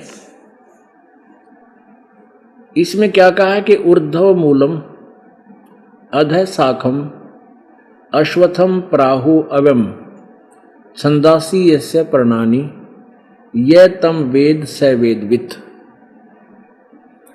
इसका क्या अर्थ है कि ऊपर को मूल वाला, ऊपर को जड़ वाला और नीचे को तीनों गुण रूपी शाखा वाला। पहले चित्र देखें, आसानी से समझ में आएगा। पवित्र गीता जी का ये 15वां अध्याय, ऊपर को जड़ वाला और नीचे को तीनों गुण रूपी शाखा वाला। रजगुण ब्रह्मा जी, सतगुण विष्णु जी, तमगुण शिव जी रूपी थे शाखा, समझो टहनी। और ये जड़ जो है ये पूर्ण परमात्मा परम अक्षर ब्रह्म, ये परम अक्षर ब्रह्म है।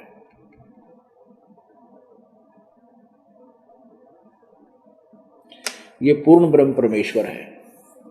अब पौधे को तने, वृक्ष को तने से आहार चलना, जड़ से आहार चलता है तना में, तना से डार में, डार से फिर शाखाओं में आता है, और फिर आगे ये संसार पात रूपी संसार है जो इन पर आश्रित है, टहनियों पर।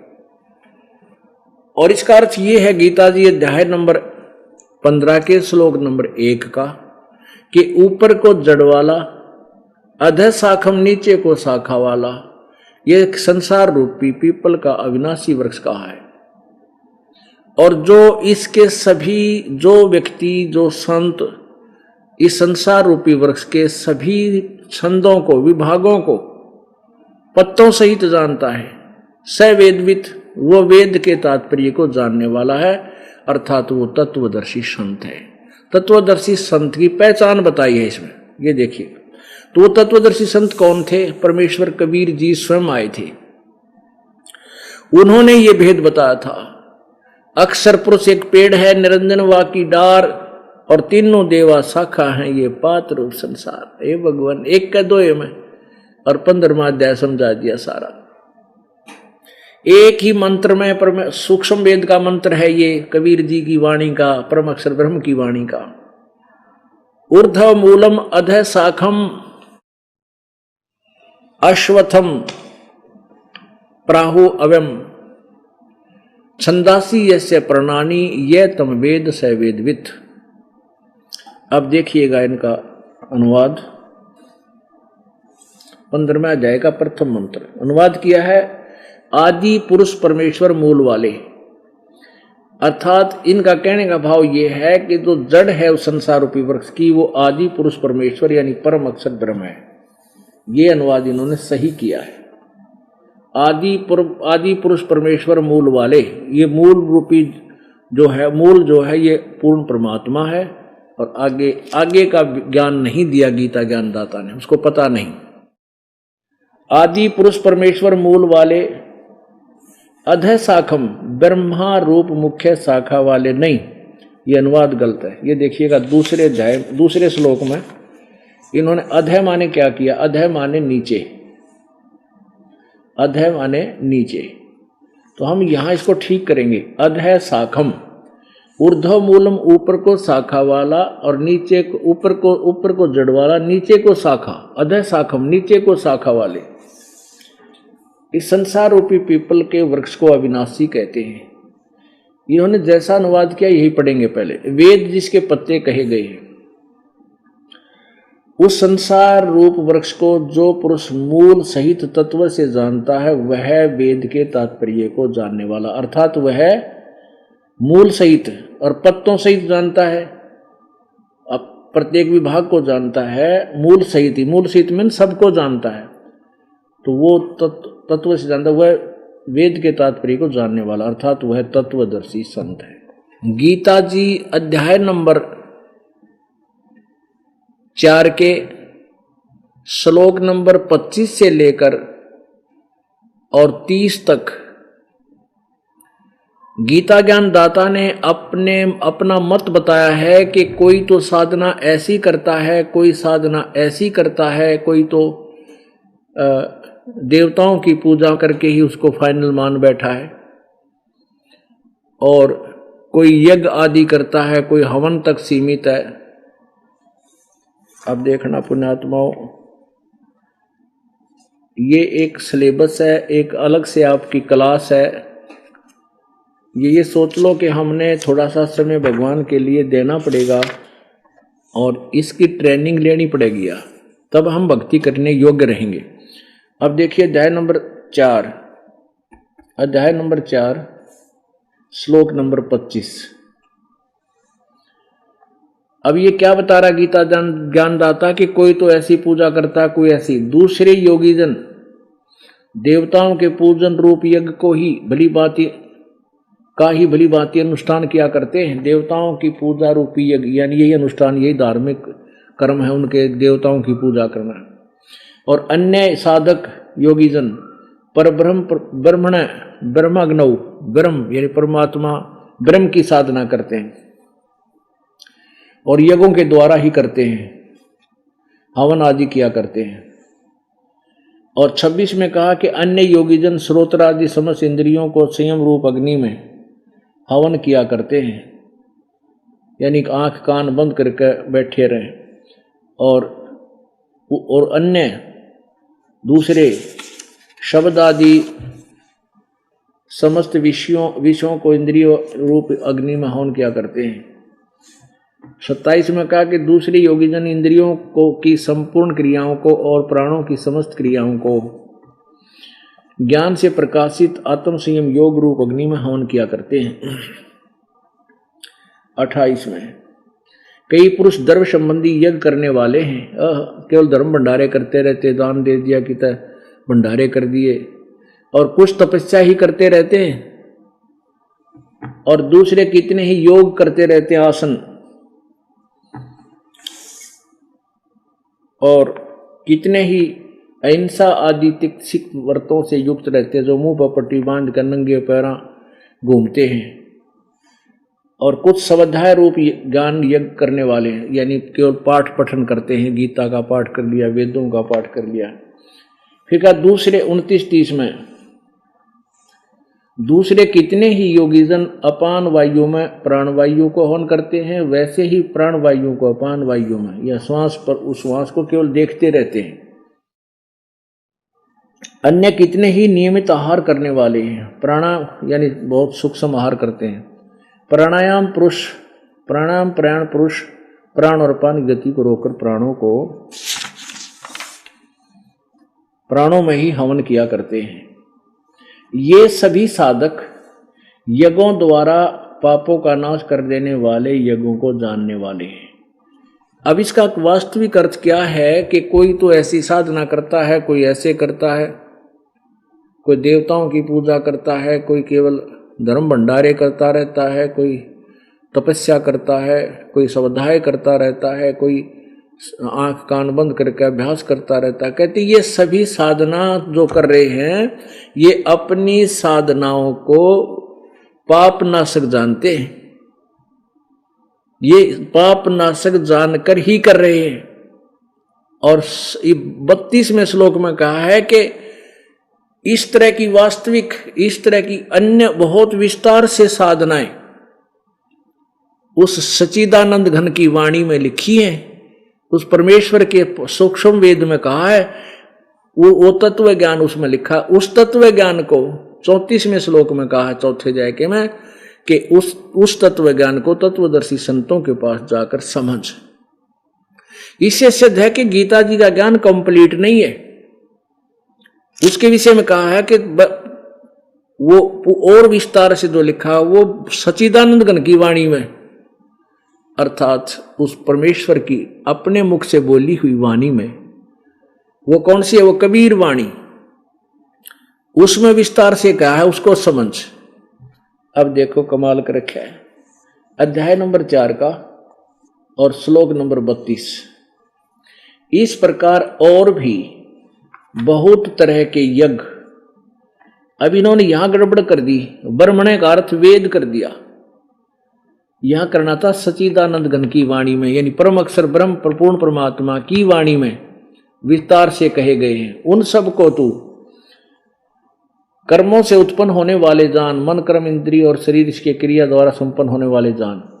इस प्रकार तत्व से जानकर उनके अनुष्ठान द्वारा तू कर्म बंधन से सर्वदा मुक्त हो जाएगा। यानी इस सच्चिदानंद घन की वाणी में जो वर्णन दिया है, जो साधना लिखी है, उनको जान, वो कर्मों से काम करते करते पूर्ण होती हैं, और उनको तत्व से जानकर तो पूर्ण रूप से कर्म बंधन से मुक्त हो जाएगा, तेरा पूर्ण मोक्ष हो जाएगा। अब ये निर्णय करते हैं, ये ब्रह्मणे का अर्थ क्या होता है। अब देखो सच्चिदानंद घन, यहां ब्रह्मणे का अर्थ ने वेद लिख दिया, क्योंकि ज्ञान तो था नहीं। इन्होंने कई जगह ब्रह्म का अर्थ भी वेद किया है, नहीं हो सकता, किसी सूरत में भी नहीं हो सकता ब्रह्म का अर्थ वेद, क्योंकि ब्रह्म भगवान है और वेद उसका संविधान है। जैसे हमारे देश का संविधान तो संविधान है और राजा राजा है, तो यदि हम राजा का अर्थ संविधान करते हैं कहीं पर, तो हम उसका अनुवाद ठीक नहीं कर पा रहे, हम समझ नहीं रहे उस सेंटेंस को। तो इन्होंने ऐसा ही गड़बड़ कर दी। ब्रह्मणे का अर्थ है बड़ा भगवान, यानी सच्चिदानंद घन परमात्मा, जो गीता ज्ञान दाता से अन्य है।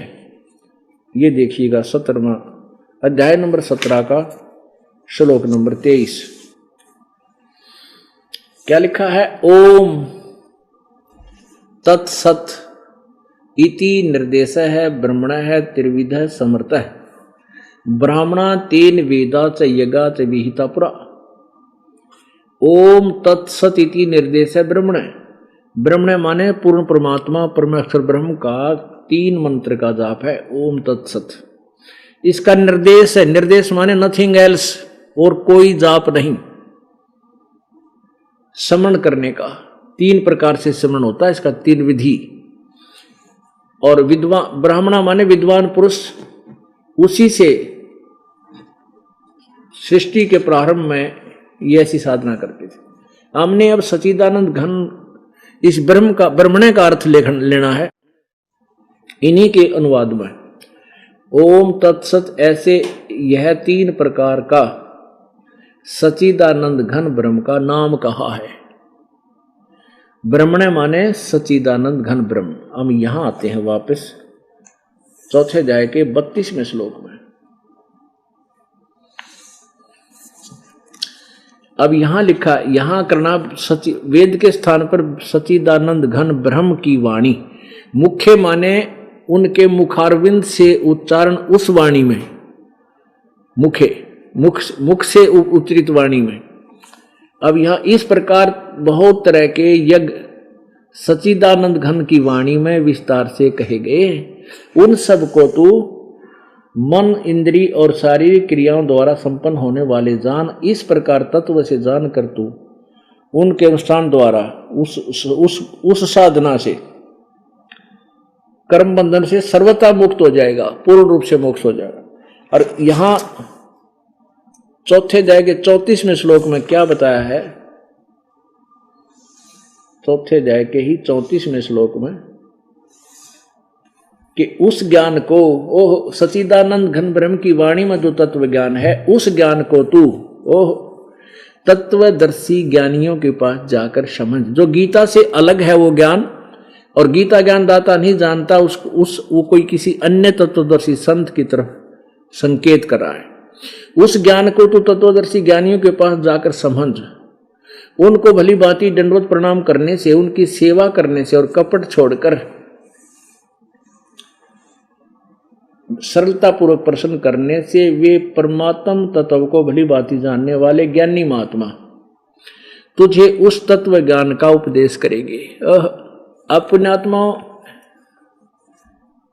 दो कंसेप्ट क्लियर हो गए।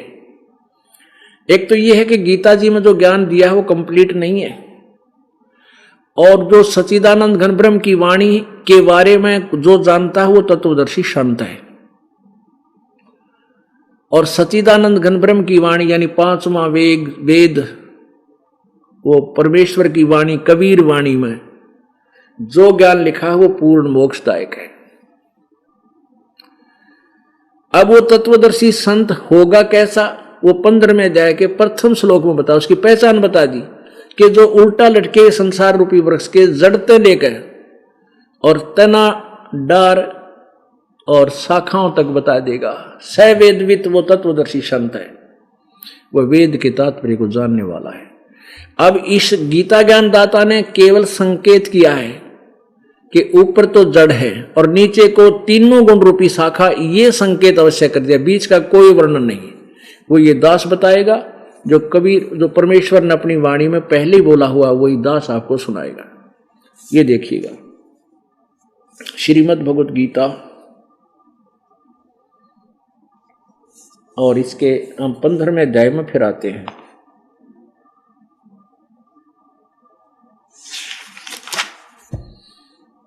अथ पंचदशो अध्याय।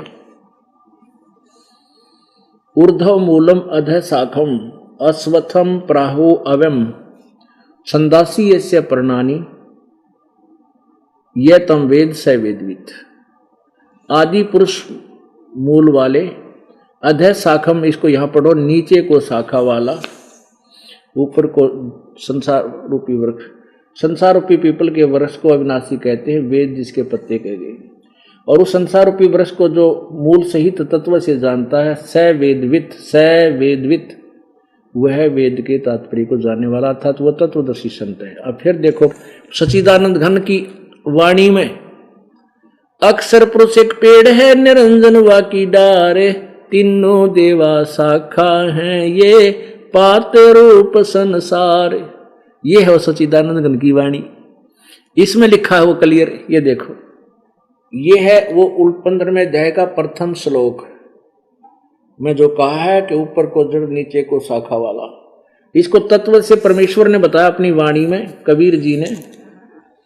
कबीर अक्षर पुरुष एक पेड़ है, और निरंजन यानी ये ब्रह्म, ये काल, निरंजन वा की डार, और तीनों देवा शाखा है, वही पात रूप संसार। कितना निर्मल ज्ञान भगवान दे के गए थे। और उस अपनी अमरवाणी में जो सदग्रंथ इसके लिए संकेत कर रहे हैं कि वो है तत्व ज्ञान। ये तो जड़ है, पूर्ण परमात्मा परम अक्षर ब्रह्म, ये परम अक्षर ब्रह्म है, पूर्ण ब्रह्म परमेश्वर। और ये तना जो है, ये है अक्षर पुरुष यानी परम पर ब्रह्म। और ये देखो डार, ये क्षर पुरुष है, इसको क्षर ब्रह्म भी कहते हैं, ब्रह्म भी कहते हैं। ये डार है। इसके आगे 3 शाखाएं हैं, रजगुण ब्रह्मा, सतगुण विष्णु, तमगुण शिवजी रूपी शाखाएं, और ये 5 रूप संसार। अपुण्यात्माओं, अब ये आपने देखा कि ये 3 परमात्मा, अक्षर, परम अक्षर ब्रह्म, अक्षर ब्रह्म और क्षर ब्रह्म, 3 का प्रमाण कहाँ है कि ये भगवान है। अब गीता जी क्लियर करेगी 15वें अध्याय का 16 और 17 मंत्र आपको 3 भगवान सिद्ध करेगा। इससे पहले 8वें अध्याय के प्रथम श्लोक में, 8वें अध्याय के प्रथम श्लोक में अर्जुन ने प्रश्न किया कि हे भगवान, आपने 7वें अध्याय के 29वें श्लोक में जिस तत्ब्रह्म के बारे में कहा है कि उसको जो जान लेगा फिर वो संसार की किसी वस्तु की इच्छा नहीं करता, वो जन्म मरण से ही छुटकारा पाने की चेष्टा करता है, जरा मरण से छुटकारा पाने की ही चेष्टा करता है। तो वो तत्ब्रह्म है कौन? 8वें अध्याय के 3 श्लोक में उत्तर दिया है गीता ज्ञानदाता ने कि वो परम अक्षर ब्रह्म है। वो परम अक्षर ब्रह्म है, यानी गीता ज्ञानदाता ब्रह्म है और वो परम अक्षर ब्रह्म की तरफ संकेत कर रहा है। 7वें अध्याय का 29 मंत्र पढ़ेंगे, ये देखिएगा। अध्याय नंबर 7 और श्लोक नंबर 29। जरामरण मोक्षाय माम आश्रित्य यतन्ति ये ते ब्रह्म तत्विदु। ब्रह्म तत्व, इसको तत् ब्रह्म भी बोलते हैं। कृत्सनम अध्यात्मम कर्म च अखिलम, इसका यहां अनुवाद किया है इन्होंने। जो मेरे शरण होकर, गीता ज्ञानदाता का, जरा और मन से छूटने के लिए यत्न करते हैं, वे तत् ब्रह्म, वे इस तत् ब्रह्म यानी तत् ब्रह्म, उस ब्रह्म को, तत् ब्रह्म, ब्रह्म तत् ब्रह्म, उस ब्रह्म को, संपूर्ण अध्यात्म को तथा संपूर्ण कर्मों को जानते हैं। 7वें अध्याय का 29 मंत्र पढ़ेंगे, ये देखिएगा। अध्याय नंबर 7 और श्लोक नंबर 29। जरामरण मोक्षाय माम आश्रित्य यतन्ति ये ते ब्रह्म तत्विदु। ब्रह्म तत्व, इसको तत् ब्रह्म भी बोलते हैं। कृत्सनम अध्यात्मम कर्म च अखिलम, इसका यहां अनुवाद किया है इन्होंने। जो मेरे शरण होकर, गीता ज्ञानदाता का, जरा और मन से छूटने के लिए यत्न करते हैं, वे तत् ब्रह्म, वे इस तत् ब्रह्म यानी तत् ब्रह्म, उस ब्रह्म को, तत् ब्रह्म, ब्रह्म तत् ब्रह्म, उस ब्रह्म को, संपूर्ण अध्यात्म को तथा संपूर्ण कर्मों को जानते हैं।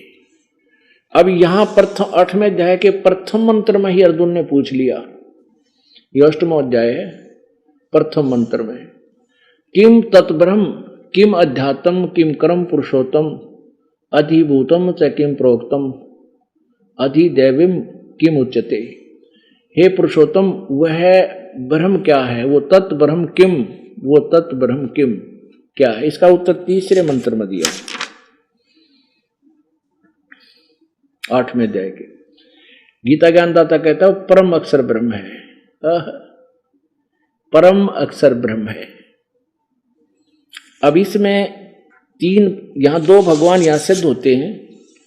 8वें अध्याय के 5वें श्लोक में गीता ज्ञानदाता अपने बारे में कहता, जो अंत काल में भी मुझको ही समन करता हुआ शरीर त्याग कर जाता है, वह मेरे साक्षात स्वरूप को प्राप्त होता है, इसमें संशय नहीं है।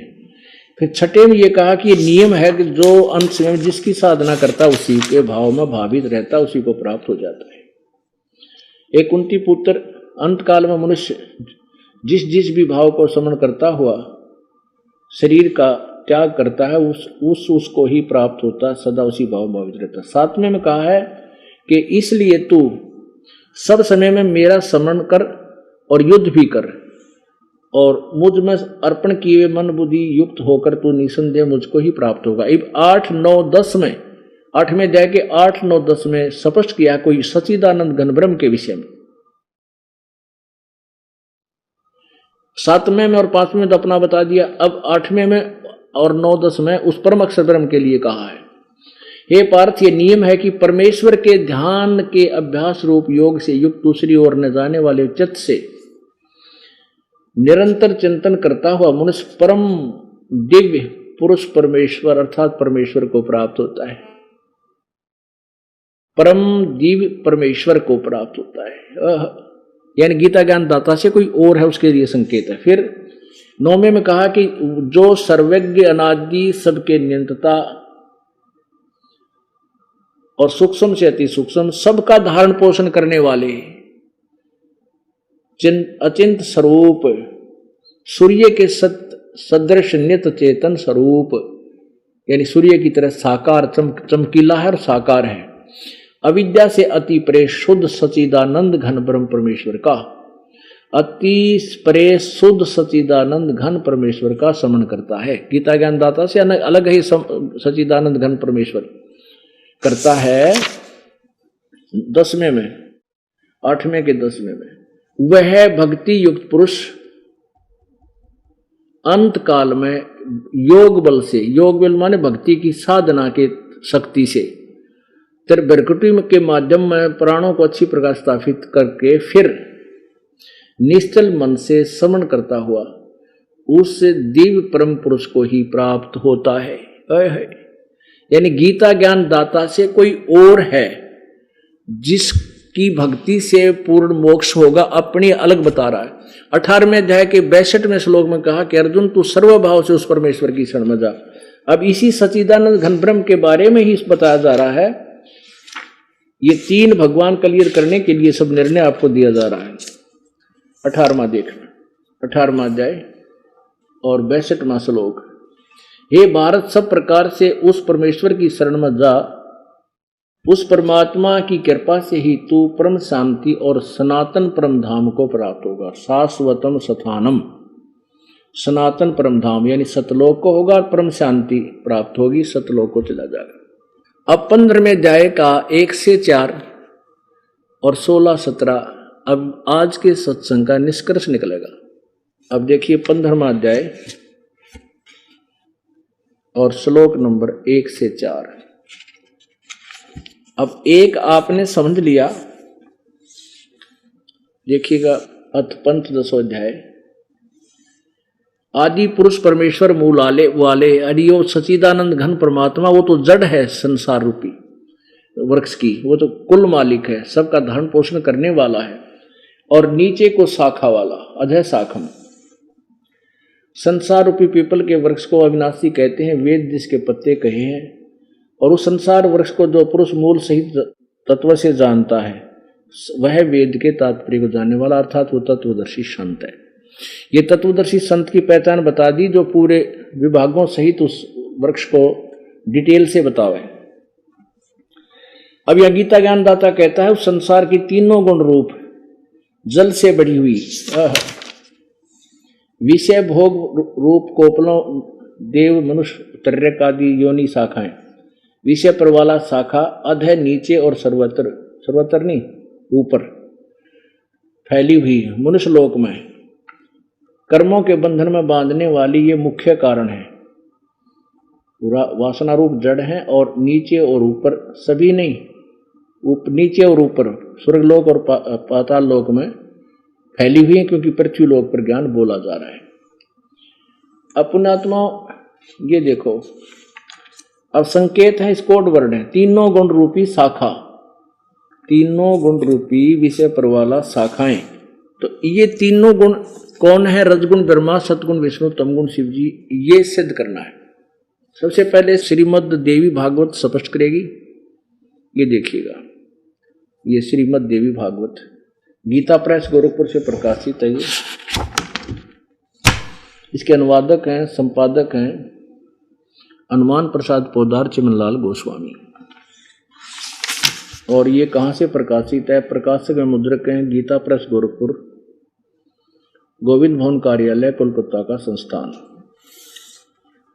अब इसके 123 पृष्ठ पे बहुत कंसेप्ट क्लियर हो जाएंगे। ये देखिएगा, ये 123 पृष्ठ है, तीसरा स्कंद है। भगवान विष्णु दुर्गा अपनी माता की स्तुति कर रहे हैं, महिमा गा रहा है। तुम सद शुद्ध स्वरूपा हो, यह संसार तुम्ही से उद्भासित हो रहा है। मैं ब्रह्मा और शंकर हम सभी तुम्हारी कृपा से विद्यमान है। हमारा आविर्भाव और तिरोभाव हुआ करता है। हमारा तो जन्म और मृत्यु होता है। आविर्भाव मान जन्म, तिरोभाव मान मृत्यु। केवल तुम ही नित्य हो, जगत जननी हो, प्रकृति हो, सनातनी देवी हो। प्रकृति ये दुर्गा को कहते हैं। भगवान शंकर बोले, देवी यदि माँ भाग विष्णु तुम्ही से प्रकट हुए हैं तो उनके बाद उत्पन्न होने वाले ब्रह्मा भी तुम्हारे बालक हुए। फिर मैं तमोगुणी लीला करने वाला शंकर क्या तुम्हारी संतान नहीं हुआ? अर्थात मुझे भी उत्पन्न करने वाली तुम ही हो। सिवे संपूर्ण संसार की सृष्टि करने में तुम बड़ी चतुर हो। इस संसार की सृष्टि, स्थिति और संहार में तुम्हारे गुण सदा समर्थ हैं। उन्हीं तीनों गुणों से उत्पन्न हम ब्रह्मा विष्णु एवं शंकर नियमानुसार कार्य में तत्पर रहते। ओहो, इसे सिद्ध हो गया रजगुण ब्रह्मा है, सतगुण विष्णु, तमगुण शिव जी। एक और बिल्कुल कंसेप्ट क्लियर करेगी देवी भागवत संस्कृत सहित। ये देखिएगा, श्रीमद् देवी भागवत हिंदी टीका सहित। ये कहाँ से प्रकाशित है? अत देवी भागवतम भाषा टीका सभाष टीकम सैमात्यम, खेमराज श्री कृष्ण दास प्रकाशन, बंबई। इसके तीसरे स्कंद में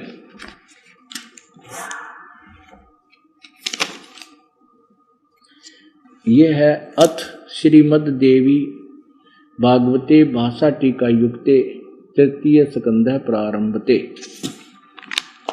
और इसका ये है 11 पृष्ठ, तृतीय स्कंद अध्याय 5 के और श्लोक नंबर 8 में। 7वां यहाँ अंत होता है, 8वां श्लोक प्रारंभ होता है। हे माता, यदि हमारे ऊपर सदा आप दयायुक्त हो तो हमको तमोगुण में किस प्रकार प्रदान किया है? ब्रह्मा रजोगुण और हरि यानी विष्णु को सतोगुण। फिर ये संस्कृत पढ़े। ये 7वां समाप्त हुआ, 8वां प्रारंभ होता है। यदि दया धर्मना न सदाम्बी के कथम अहम विहिता च। ये शंकर जी कहते मैं क्यों बना दिया? तमोगुण कमल जय, कमल से उत्पन्न होने वाले ब्रह्मा को रजोगुण संभाव, रजोगुण क्यों बनाया? और सुविहितो किमु, सुविहिता किमु सतोगुण हरि, और विष्णु को सतोगुण क्यों बना दिया? अब ये सिद्ध हो गया कि रजगुण ब्रह्मा है, सतगुण विष्णु, तमगुण शिव जी। अब इस गीता जी के अध्याय नंबर 15 के श्लोक नंबर 2 को आप फिर पढ़ेंगे। अध्याय नंबर 15 का श्लोक नंबर 2। उस संसार की तीनों गुण रूप रजगुण ब्रह्मा सतगुण विष्णु रूपी जल से बड़ी हुई नहीं, विषय परवाला शाखा, विषय परवाला शाखा, ये विषय विकारों रूपी शाखा हैं, शाखाएं नीचे और ऊपर फैली हुई है। मनुष्य लोक में कर्मों के बंधन में बांधने की, कर्मों के बंधन अनुसार बांधने वाली भी मुख्य कारण है। जड़े माने मुख्य कारण है जो हमें यहाँ उलझा के रखती हैं, और नीचे और ऊपर फैली हुई है। अब तीसरे में कहा कि इस संसार वृक्ष का जैसा स्वरूप, इस संसार वृक्ष का स्वरूप जैसा कहा है वैसा यहाँ विचार काल में, यानी तेरे मेरे इस गीता के डिस्कशन में मैं नहीं बता सकता। कंप्लीट ज्ञान नहीं मुझे वैसा यहाँ नहीं पाया जाता, क्योंकि न इसका आदि और न इसका अंत है, और न इसकी अच्छी प्रकार कहीं स्थिति मुझे नजर आती है। कहीं सतिथि है। इस काल गीता ज्ञान दाता कह रहा अपने विषय में। इसलिए इस सुविरुद्ध मूलम अति दृढ़ मूल वाले संसार रूपी पीपल के वृक्ष को दृढ़ असंख्य शस्त्रेण, ये इन्होंने वैराग रूप शस्त्र द्वारा नहीं, तत्व ज्ञान रूपी शस्त्र द्वारा छितवा माने काट के, तत्व ज्ञान रूपी शस्त्र द्वारा काट के, तत्व ज्ञान से समझ कर उसके पश्चात ये चौथा, उसके पश्चात उस परम पद रूप परमेश्वर को भलीभांति खोजना चाहिए, जिसमें गए हुए फिर साधक लौटकर संसार में नहीं आते। और पुरातन जिस परमेश्वर से इस पुरातन संसार वर्ष की प्रवृत्ति यानी जिसने सभी संसार ब्रह्मांड असंख्य ब्रह्मांडों की रचना की है, विस्तार को प्राप्त हुई है, उसी आदि पुरुष नारायण की मैं शरण हूं। गीता ज्ञानदाता कहता मैं भी उसी की शरण हूं।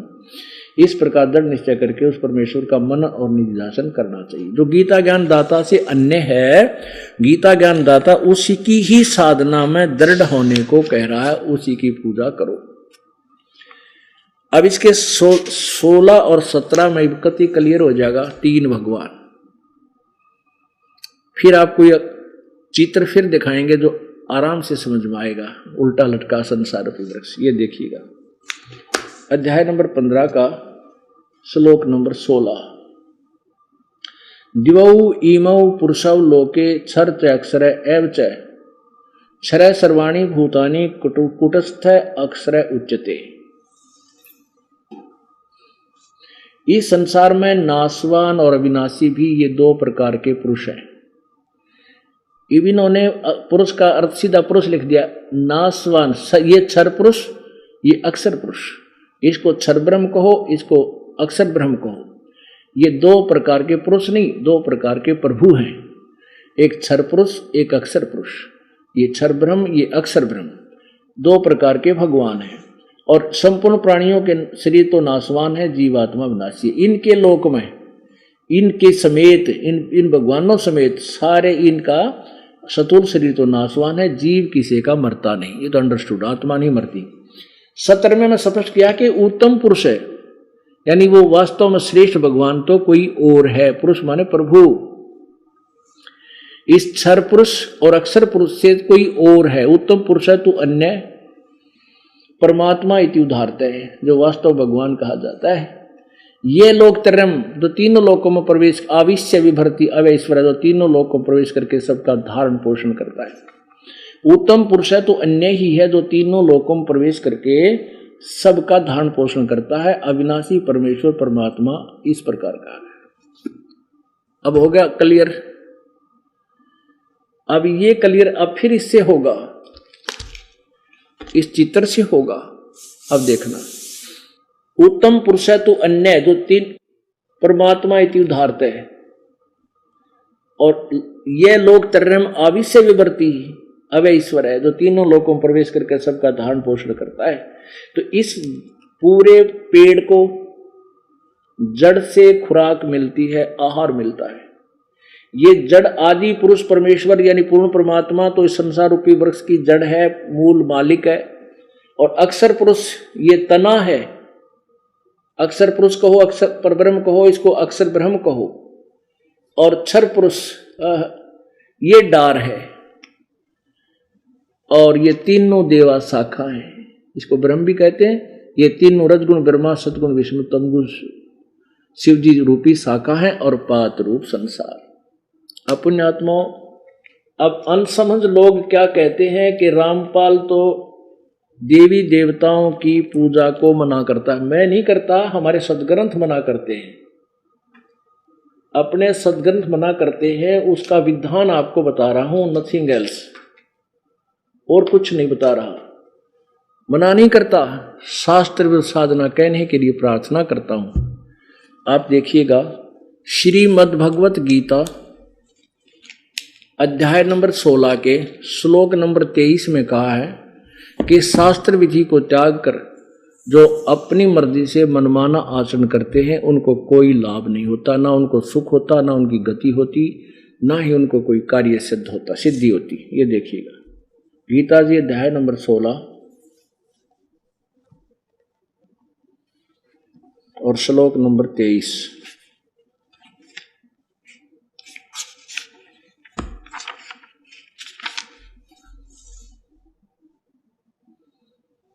और श्लोक नंबर 23।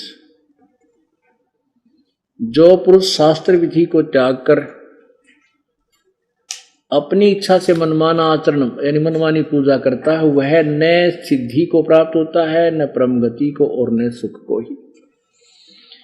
24 में कहा है कि इससे तेरे लिए कर्तव्य और अकर्तव्य की व्यवस्था में शास्त्र ही प्रमाण है। यानी जो शास्त्रों में लिखा उन्हीं को मान, किसी की दंत कथा पर विश्वास मत कर। ऐसा जानकर तू शास्त्र विधि नियत कर्म करने योग्य है। अब ये दास क्या कहता है कि आप पूजा कर रहे हो ब्रह्मा विष्णु महेश की, ये संसार रूपी वृक्ष की टहनियां हैं और पूजा करनी चाहिए जड़ की। अब जैसे ये एक संसार रूपी पौधा, एक आम का पौधा हम लाए नर्सरी से, देखिएगा। अब हम आम का पौधा लाए नर्सरी से कहीं से, और उसको कैसे बीजा जाता है? उसकी जड़ को मिट्टी में डाल कर गाड़ के और उसकी पूजा शुरू करते हैं, सच्चाई शुरू करते हैं। उससे खुराक कहाँ जाएगी? तना में, तना से डार में, डार से इन तीनों गुण रूपी शाखा में। फिर ये पौधा बड़ा होगा, पेड़ बन जाएगा। तो ये रजगुण ब्रह्मा, सतगुण विष्णु, तमगुण शिवजी रूपी शाखा हमें फल देंगी। तो क्या ऐसा कोई मूर्ख होगा जो कहे कि इन टहनियों को काट के फेंक दे? क्या रामपाल ऐसा नादान है ये कहेगा ब्रह्मा विष्णु महेश हमारा कुछ नहीं लगते? केवल इतना जरूर कहेगा कि साधना शास्त्र अनुकूल कीजिए। अब आप जी क्या कर रहे हैं? आप जी ऐसे कर रहे हैं, ऐसे कर रहे हैं। ये जड़ तो ऊपर कर दी और ब्रह्मा विष्णु महेश रूपी तीनों गुण रूपी शाखाओं को जमीन में गाड़ कर इनकी सिंचाई प्रारंभ कर दी। अब ये सब खराब हो गया पौधा, आपका भक्ति रूपी लाभ कोई मिला नहीं। आपका भक्ति रूपी पौधा यानी शुभ संस्कार नहीं बने, और शुभ संस्कार ना बनने से आपको ब्रह्मा विष्णु महेश कुछ नहीं दे सकते। ये दास ये कहता है कि जैसे अपनी गीता जी बताती ऐसे करो, ये देखो ऐसे कर लो बस। इनको छोड़ने को नहीं कहा, ब्रह्मा विष्णु महेश को रिजेक्ट नहीं किया, केवल साधना ऐसे करने से। अब यहां से खुराक चलेगी, तीनों लोगों प्रवेश करके जो सबका धारण पोषण करता है वो अविनाशी परमात्मा। यहां से खुराक चलेगी, जड़ से तना में गई, तना से डार में, डार से फिर शाखाओं में, फिर यहां फल लगेंगे। तो हमें आशा है कि ब्रह्मा विष्णु महेश ही हमें फल देंगे। तो टहनी तोड़ी नहीं जा सकती, इनको रिजेक्ट नहीं किया जा सकता। ये फल जब देंगे जब हमारे शुभ संस्कार शास्त्र अनुकूल साधना से शुभ संस्कार बनेंगे, इनके पास जाओगे ब्रह्मा विष्णु महेश के पास, फिर ये हमें लदपद होकर सब इच्छा से ना मांगे तो भी देंगे हमारे को, जब हमारे शास्त्र अनुकूल साधना होगी। एक साधे सब सदे और सब साधे सब जावे, माली सिंचे मूल को फिर फले फुले गाहे। ये निष्कर्ष हो गया आज के सत्संग का। एक के साध्य सब सधे और सब साध्य सब जावे। अब हम एक साधेंगे, उस शास्त्र अनुकूल साधना परम अक्षर ब्रह्म को इष्ट मानकर करेंगे, हमारे शास्त्र अनुकूल भक्ति कर्म बनेंगे और ये जाएंगे ब्रह्मा विष्णु महेश के पास। फिर ये ब्रह्मा विष्णु महेश यहाँ के संचालक हैं, ये हमें लाभ देंगे। और यदि हम उल्टी साधना कर रहे हैं, हम केवल इनकी पूजा करें और मूल वृक्ष को, जड़ को छोड़ दें, तो ये हमें कुछ नहीं देंगे। तो इसलिए हमने भक्ति शास्त्र अनुकूल करनी होगी, जिससे हमारे शुभ संस्कार बनेंगे और उसका फल ब्रह्मा विष्णु महेश ही देंगे। इसलिए हमें कहते राम नाम निज सार है, राम नाम निज मूले, राम नाम सौदा करो, राम नाम ना भूले। अब कौन से राम की पूजा करनी है, कौन सा सौदा करना है, ये आपके समक्ष इतिहास खोल दिया। अब जैसा आपको ठीक लगे ऐसा करो। बोलो सतगुरुदेव। नमस्कार सर। नमस्कार जी। सर क्या नाम है आपका? मेरा नाम ललित है। ललित जी, आप कहाँ के रहने वाले हैं? मैं रहने वाला जिला बुलंदशहर, गांव लालगढ़ी, पोस्ट ऑफिस छतारी का रहने वाला हूं, उत्तर प्रदेश से। ललित जी, आपने संत रामपाल जी महाराज से नाम दीक्षा कब ली? सन 2004 में। सर, संत रामपाल जी महाराज से नाम दीक्षा लेने से पहले क्या आप कोई भक्ति साधना करते थे? जी, मैं शेरावाली के नौ नवरात्रे और जितने भी साल में 2 बार आते हैं वो सारे करता था और अखंड ज्योति जलाता था। फिर किसी ने बता दिया कि शुक्रवार का व्रत कर ले, वो भी करने लगा। फिर मंगलवार का भी करने लगा। फिर एक शनिवार, इतवार, ये कई लगभग हफ्ते में 5 व्रत करता था जी मैं। लास्ट में मैं बहुत ज़्यादा दुखी रहने लगा था। तो सर, जो आपने इतनी भक्ति साधनाएं की, इतने व्रत किए, इन सब से आपको क्या क्या लाभ हुए? सर, लाभ इनसे एक भी लाभ नहीं हुआ सिवाय परेशानी के। मुझे और परेशानियां बढ़ती गईं। मेरी मेमोरी भी इतनी वीक होने लगी थी कि मैं मतलब अपने आप से दुखी रहने लगा था। और मैं चैन स्मोकर भी था, जो एक एक सेकंड पे मैं बीड़ियाँ पीता था मैं। ये मेरे अंदर व्यसन थे और मैं बहुत ज़्यादा दुखी रहता था मैं इन पूजाओं को करते करते। लेकिन मेरे मन में एक रहता था कि भगवान है, कोई है, लेकिन समझ नहीं आ रहा था कि कहाँ है, कौन है, क्या है। मेरी मम्मी ने जय गुरुदेव पंथ से, जो मथुरा वाले हैं, उनसे नाम ले रखा था। लगभग 20 वर्ष उन्होंने जय गुरुदेव की साधना की। और जय गुरुदेव पंथ से नाम लेने के साथ साथ वो तम्बाकू भी खाते थे, जिस कारण से उनके मुंह का कैंसर हुआ और उनको काफ़ी परेशानी रहने लगी। हम इतने परेशान हो गए कि मम्मी बहुत पूरे दिन मतलब बेचैन रहती थी उसकी अग्नि के कारण। तो जय गुरुदेव पंथ से तो नाम लेने के बाद ऐसा कोई फ़ायदा नहीं हुआ मेरी मम्मी को। सर, आप जो पहले देवी देवताओं की भक्ति करते थे, उसके कारण आपको भी परेशानी रही और आपकी माता जी ने जय गुरुदेव पंथ से नाम दीक्षा ली। 18-20 साल तक उन्होंने जय गुरुदेव पंथ की भक्ति की। वो सब भक्ति साधनाओं से उनको कैंसर भी हो गया। तो फिर संत रामपाल जी महाराज के बारे में जानकारी आपको कहाँ से मिली? एक बहन जी कृष्ण बिहार में रहते हैं, उन्होंने मुझे बताया कि ललित, आप संत रामपाल जी महाराज से नाम लेना चाहोगे? तो मैंने कहा कि ठीक है। मैं तो बहुत खुश हो गया, क्योंकि मेरी मम्मी ने भी कभी पहले बोला था, मुझे कई बार बोला था कि नाम ले लो जय गुरुदेव पंथ से, लेकिन मेरे मन में एक बार भी नहीं आया। और जब संत रामपाल जी महाराज का नाम उन बहन जी ने बताया मुझे कि उनसे नाम लेना है, तो मेरे मन में एकदम इतनी प्रसन्न, मतलब अंदर से प्रसन्न हो गया मैं कि मेरे को पता नहीं पूरा जग मिल गया। सन 2004 में मैं करोथा गया बहन जी के साथ। संत रामपाल जी महाराज से मैंने नाम दीक्षा ली। तो सर, आपने 2004 में करौथा में संत रामपाल जी महाराज से नाम दीक्षा ली। तो क्या संत रामपाल जी महाराज से नाम दीक्षा लेने के बाद आपको कोई लाभ प्राप्त हुए? जी, लाभ सर इतने प्राप्त हुए हैं कि अगर मैं सुबह से शाम और शाम से सुबह हो जाए तो भी कम पड़ जाएगा गिनाते गिनाते, इतने लाभ हुए हैं मुझे। संत रामपाल जी महाराज से नाम लेने के बाद मेरा पहला लाभ था कि जो मेरी मेमोरी वीक हो गई थी, संत रामपाल जी महाराज से नाम लेने के बाद मेरा जो मेमोरी वीक थी वो बिल्कुल ठीक हो गई। और दूसरा लाभ मेरा ये था कि मैं चैन स्मोकर था, स्मोकिंग करता था, एक एक सेकंड के अंदर मैं स्मोकिंग करता था, वो मेरी बिल्कुल छूट गई। और मेरी मम्मी ने जय गुरुदेव पंथ से नाम ले रखा था, तो उनके यहाँ नाम लेते लेते, और वो तम्बाकू भी खाते थे और उनके कैंसर भी हो गया था मुंह का। फिर वो मेरे पास आए थे इलाज कराने के लिए, तो फिर मैंने उनको संत रामपाल जी महाराज से नाम दिलवाया, जिस कारण से फिर उनको कोई दवाई गोली नहीं लेनी पड़ी और उनका कैंसर भी ठीक हो गया संत रामपाल जी की कृपा से। लाभ और हुआ मुझे, मेरी मम्मी को, कि मेरी मम्मी सन 2011 में काफ़ी बीमार हो चुके थे, जबकि उनसे बोला भी नहीं जा रहा था। डॉक्टरों ने उनको बता दिया कि इनकी लास्ट स्टेज है।